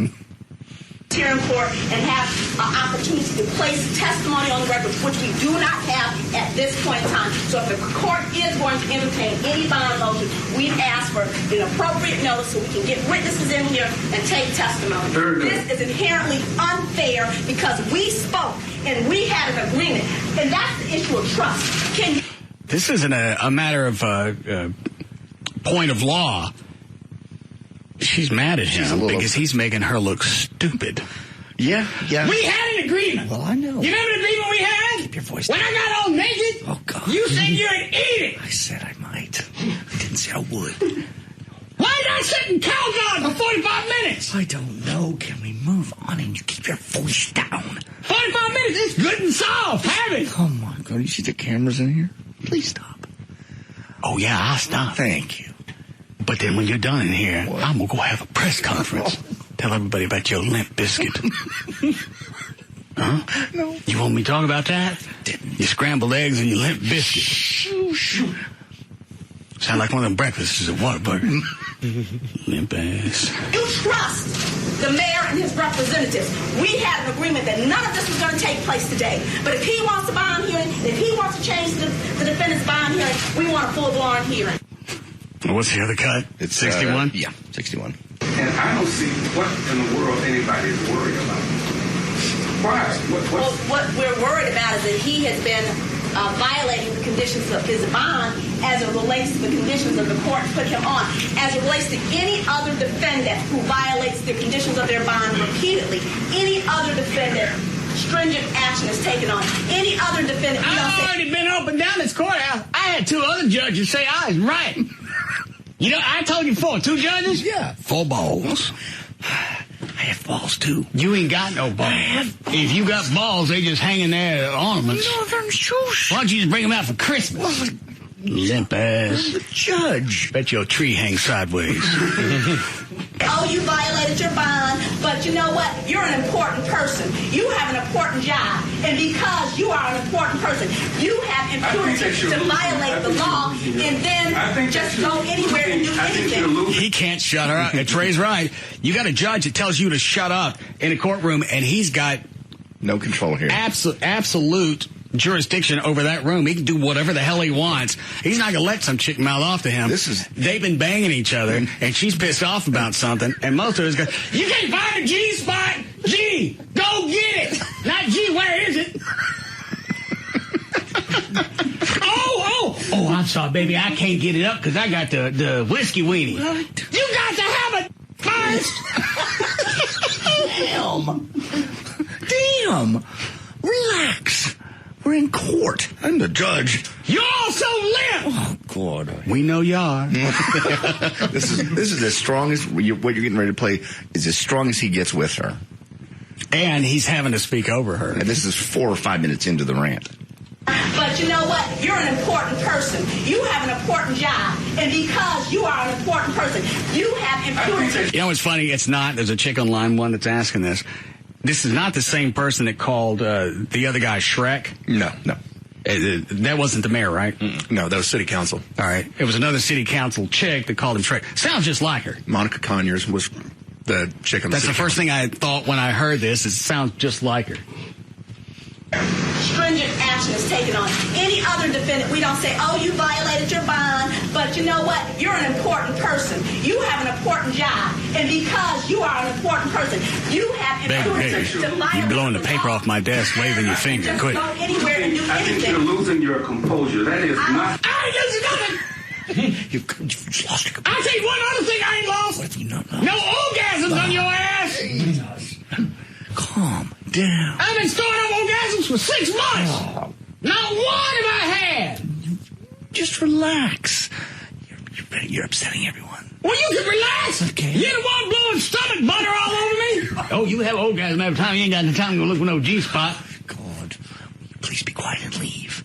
It's over. I've already ruled. Oh, you can rule. I've ruled. All right, fine. I've ruled. I believe I'll step out here and talk to NBC. But I can overrule myself. Say whatever you want. See, can you overrule this flaccid judgment?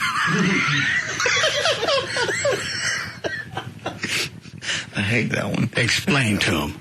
Explain. Well, explain to him why Winnie looks like an upside-down J.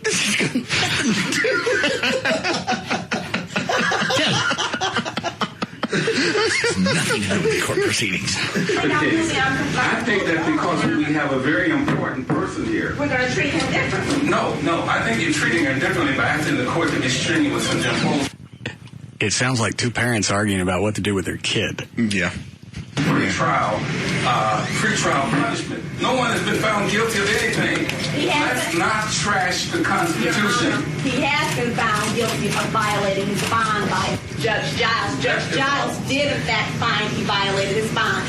What is it, Dan? Judge Giles got it. Judge Giles, man, got some balls. Balls. Well, Judge Giles is ugly. Everybody else in this room got balls? No, I've got balls. They bring in a pie chart and show you what balls look like. It's a slideshow. See that? That's what balls look like. Why don't you get you some? See what it's like. Ballless. Judge Jackson did, in fact, violate his bond, found he violated his bond, but he modified the conditions. So let's be clear on the record. 2 judges have already found that he has violated the conditions. 2 judges? I know. 2 judges know how to treat a woman. Know how to go in and find that G-spot. Oh, you and your damn G-spot.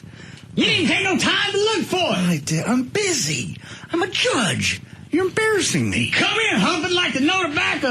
What is it? Quarterback? Hunchback of Notre Dame. You ring some bell so you can have orgasm? You limp ass effort. Quit saying that. Of his bond. And that's... Could have been so slick had I got it in right. Notre back a hunch Dame. Oh, so close.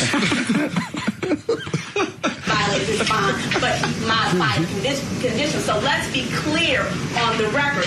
2 judges have already found that he has violated the conditions of his bond. And that is what we're talking about. We are not talking about the underlying offense. We are talking about violation of bond. In the first place is to guarantee that the accused person will be in court when they are required to be in court.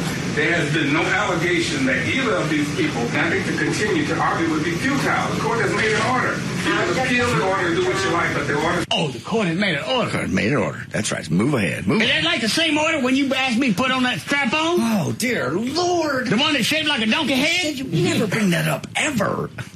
Gosh. I made an order. Oh, you made an order? I made an order. This is over.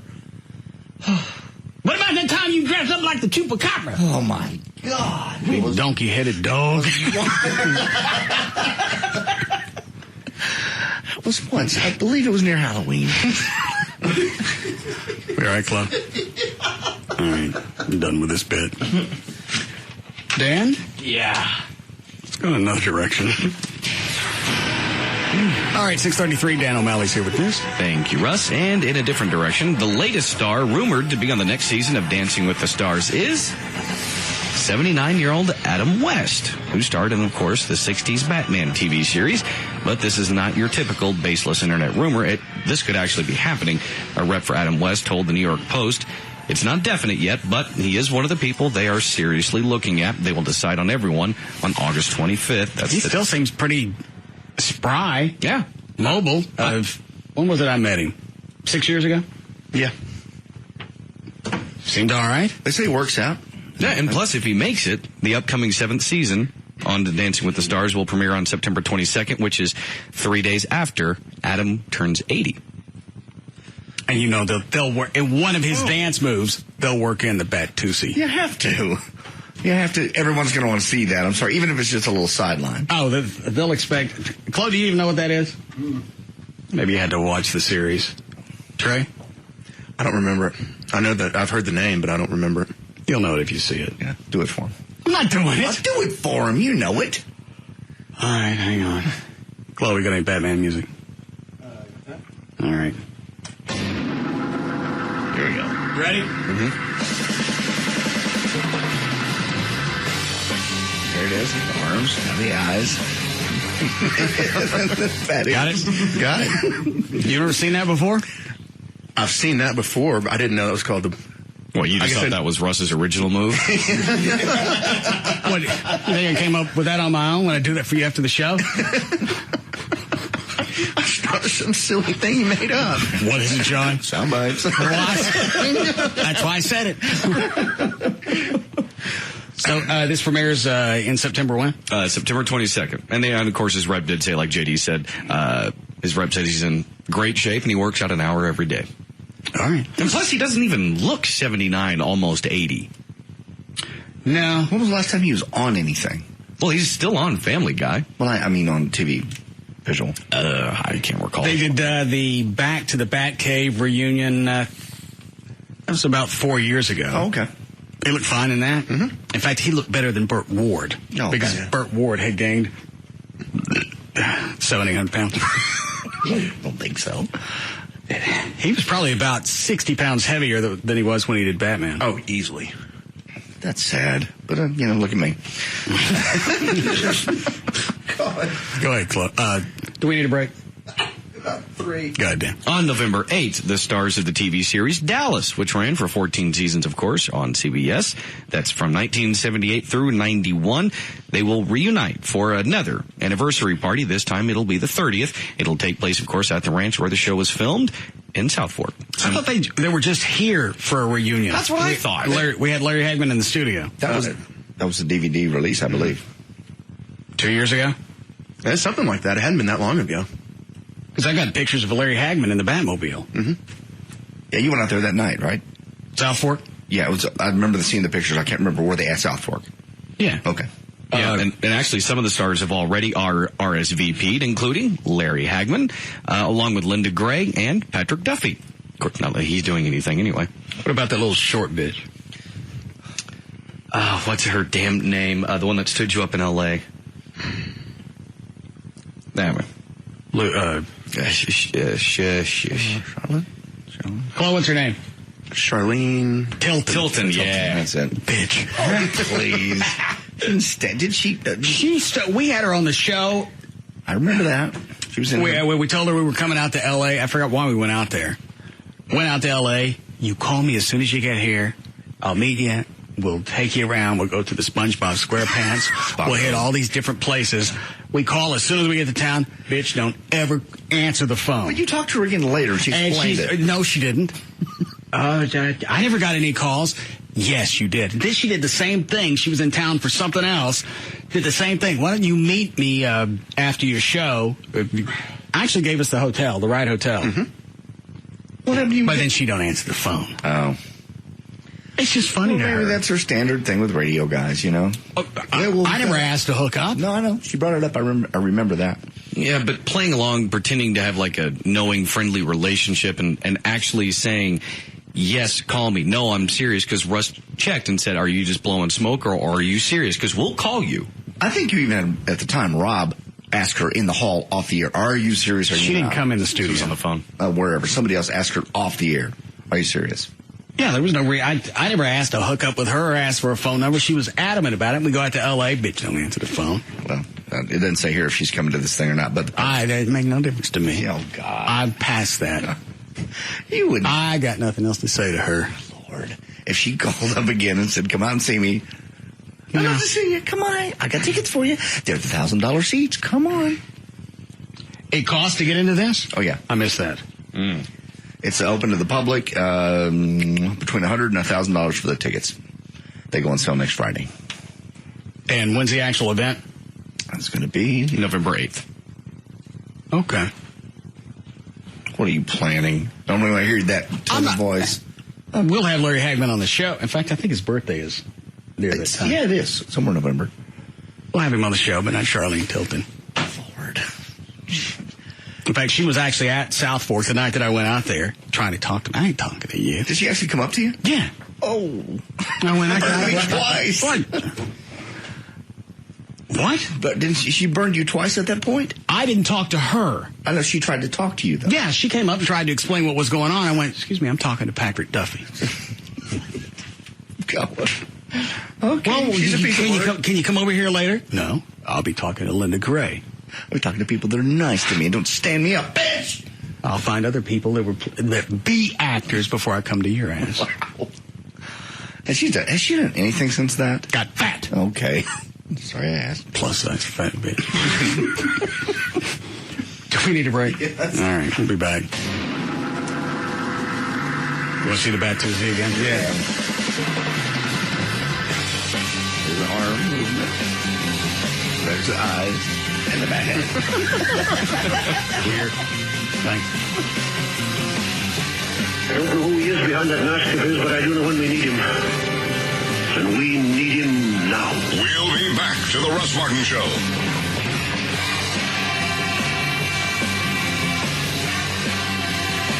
Welcome to the Treehouse, the Russ Martin Show.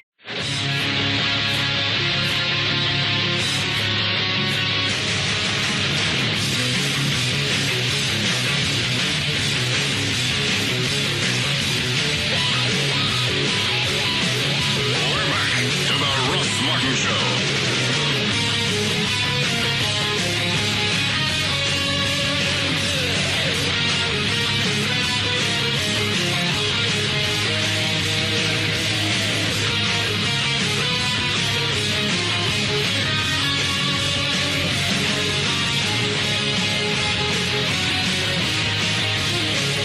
All right, Daniel, go ahead. Okay. Well, I do have some bad news. Nothing near as bad as Trey's news, but bad nonetheless. Well, hang on. Let's see the breaking news. It's going to take me too long to find it. I have bad news for you. Atlanta is predominantly black. Now, what's your bad news? Well, it's the end of an era. Master P is no more. From here on out, he'd like to be known as P. Miller. Yesterday, P. Miller dropped a press release to announce the name change and to explain the retirement of Master P. In the statement, P says, "I'm changing my name because Master P is who I used to be. I call it my childhood, and P. Miller marks my manhood. Growing up has nothing to do with age. People grow up mentally and spiritually through life experiences, but when you come from hip-hop, it's almost impossible to get past the stereotype it associates you with." I know this is obvious, but P. Miller sounds like somebody who makes piss. Doesn't it? Yeah. I don't think you really thought this through. I think he was trying to do a Puffy. Change his name. What did Puffy go from P. Diddy to... Went from Puff Daddy to P. Diddy to now I think he's just Diddy. Or Puffy. I'm going to break down to just a vowel. I don't know, sooner or later maybe he'll use his real name. What is that? Sean John. Or no, I'm sorry. Sean Combs. Combs. All right, go ahead. Of all the challenges of fall, keeping your youngest children healthy may seem the trickiest of them all. When the little tykes head off to preschool, they're not just getting exposed to new friends, toys, and teachers. There are germs lurking about. Dr. Lolita McDavid, a mom and medical director of child advocacy and protection at Rainbow Babies and Children's Hospital, knows the annual rite of passage well. Normally, healthy children head out the door full of excitement and come home full of congestion. So, what's a health-conscious parent do? Here are the experts' top 3 tips for keeping your little one in tip-top shape. Are there different strains of bacteria out there than when we were children? You know, it's just, well, sure there are, because they're always growing and mutating or whatever, but it's also... But don't we adapt to them as they also grow and mutate? Don't we evolve? You do, unless you over-sanitize and over-sterilize everything, then your body doesn't fend it off as well. All right. So what are these tips? They say to wash your hands. Children, of course, in preschool, even kindergarten, keeping the hands clean is key. Don't piss on somebody and get it on you. Okay, I'll change this to top 5 things now. Right. Number 2, don't dig in your nose. Always cook your boogers, $3.75 before you eat them. Number 3, don't dig in your butt. Oh, God. Don't try and push doo-doo back in your honey. And then number 4, if you do number 2 or 3, digging in your nose or your butt, just make sure you wash your hands before you go eat. Well, when a student vomits in the class, what? Don't get a straw. No. Man, I tell you what, I was never... Don't freshen up in the urinal.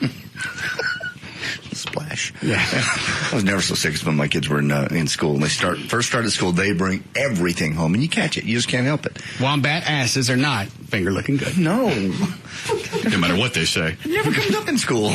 Dad? All right. And the extra couple bonus ones, eat right and then get enough sleep. The Reverend Paul Earl Shepard had recently become the senior pastor of a suburban church in California when a group of parishioners came to him with a disturbing personal question. They were worried because the racial makeup of their small church was changing. They warned Shepard that the church's newest members would try to seize control because members of their race were inherently aggressive. What was he going to do if more of them tried to join their church? The nervous parishioners were African American, and the church's newcomers were white. What? I'm sorry. Shepard says the experience demonstrated why racially integrated churches are difficult to create and even harder to sustain. Some blacks as well as whites prefer segregated Sundays. Religious scholars and members of interracial churches say Americans may be poised to nominate a black man. They don't want white people in their church. He's not saying that specifically. He's just saying in general. This is a black church that said, we've got white people starting to trickle in. And they're aggressive, and we don't want them in here. What are we going to do? Well, he's saying why racially integrated churches are difficult. Some blacks as well as whites prefer segregated Sundays. As you According think to him. about it, as you think about it, that's kind of true. I mean, most churches... Explain to us why. Well, because I'm just in my experience. Mostly, if you go to a black church, you know it's a black church going in, and anywhere else I've ever been. How do you know it's a black church going in? Because if it's Pentecostal, chances are it leans black. I'm not going to give you a sound bite, so don't look for it. Yes, you are. That's why I shut all the mics off. I'm not. Oh, yes, you will know. There are churches that lean black. Pentecostal's one of them. You've even said that.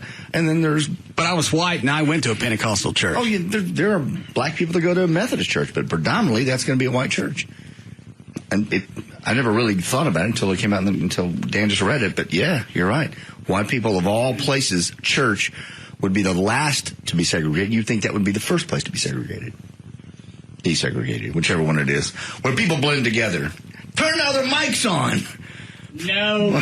For God's sake. There's a soundbite in here someplace. This isn't fair. I'm going to wait on it.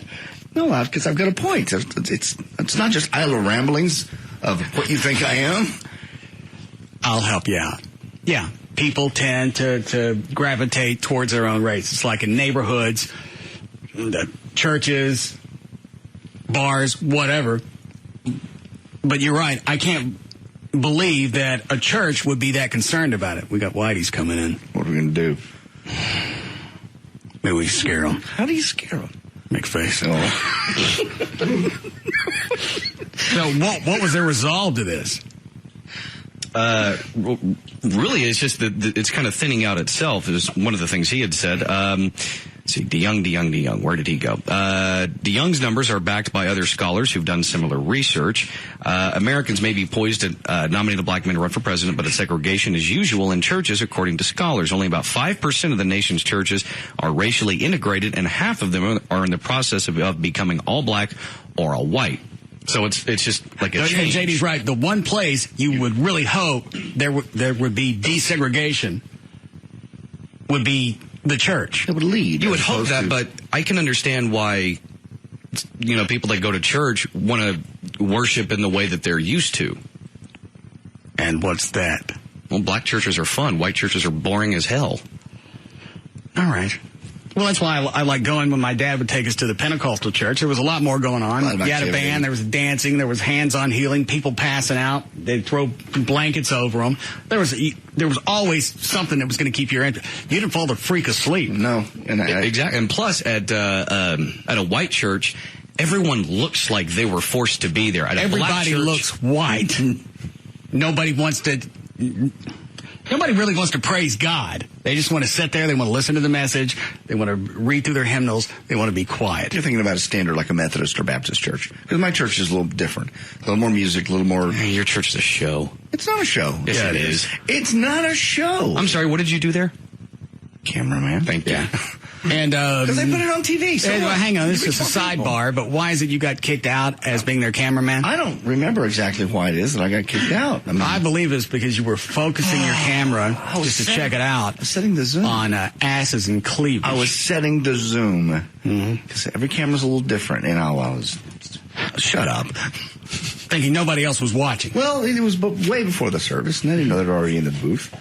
They never actually came out and said that. They just quit asking me. And we got all these white people coming in here. How do we get them out? How about if we do white sacrifices on Sunday? Is it communion this week? Actually, clear out the rest of them. Or we could do the baptism and hold them under the water. No. That'd probably weed them out. I liked your other idea. Make faces at them. Would you like a bulletin?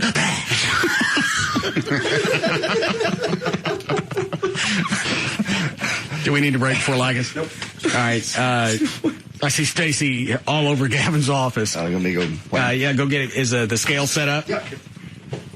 Somebody take the wireless mic out there. Come on, Stacy. Let's go.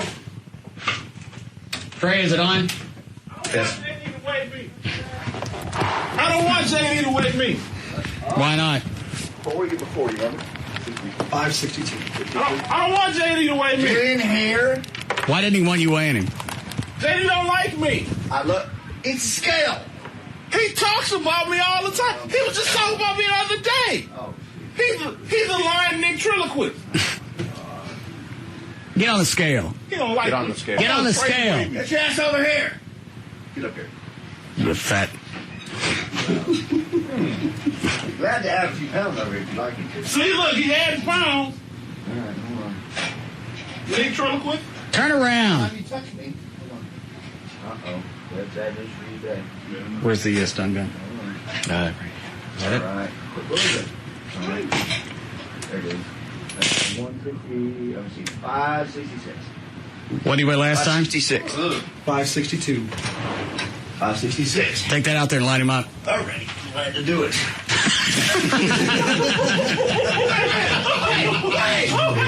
Let Trey do it. Let Trey do it. Fall down. Let Trey do it. No, I can't wait for Let that. Trey do it.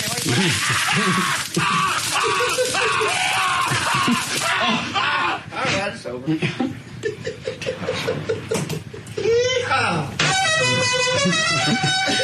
I'll say. Sorry. You sound like one of the boys. He knocked me in the head. I was just getting him back. I was trying to weigh him, trying to be nice and honest, and he keeps hitting me in the head. So he gained, what, 4 pounds? Yes. What happened? Hello? I have no idea. Yeah. It's been over almost a month since the last weigh-in. Really? Yes. Are you sure you got it right, John? Yes. John? Well, no. Perhaps you should try it again. Go out there and get weighed again. Come on, I'll do it. Don't hit me in the head. The wireless mic still out there? Let Trey do it. Trey, he wants you to weigh. Get it on. Tack on about 12 pounds. Is this racist? I'm really not the person to ask.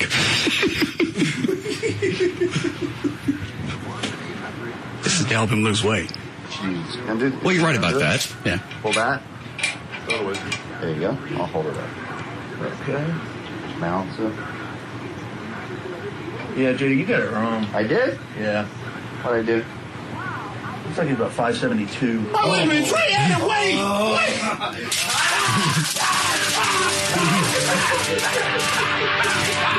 For more information on The Russ Martin Show, including pictures, videos, and more, go to russmartin.com. To answer any questions you may have about the show, go to russmartin.info.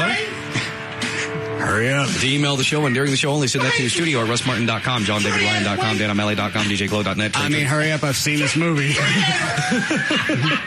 He's here, Ray. Somebody's going to die tonight. Live1053.com. Get some planes to fly at him. Southwest.com. You can now listen to The Russ Martin Show anytime you want on the web at russmartin.info.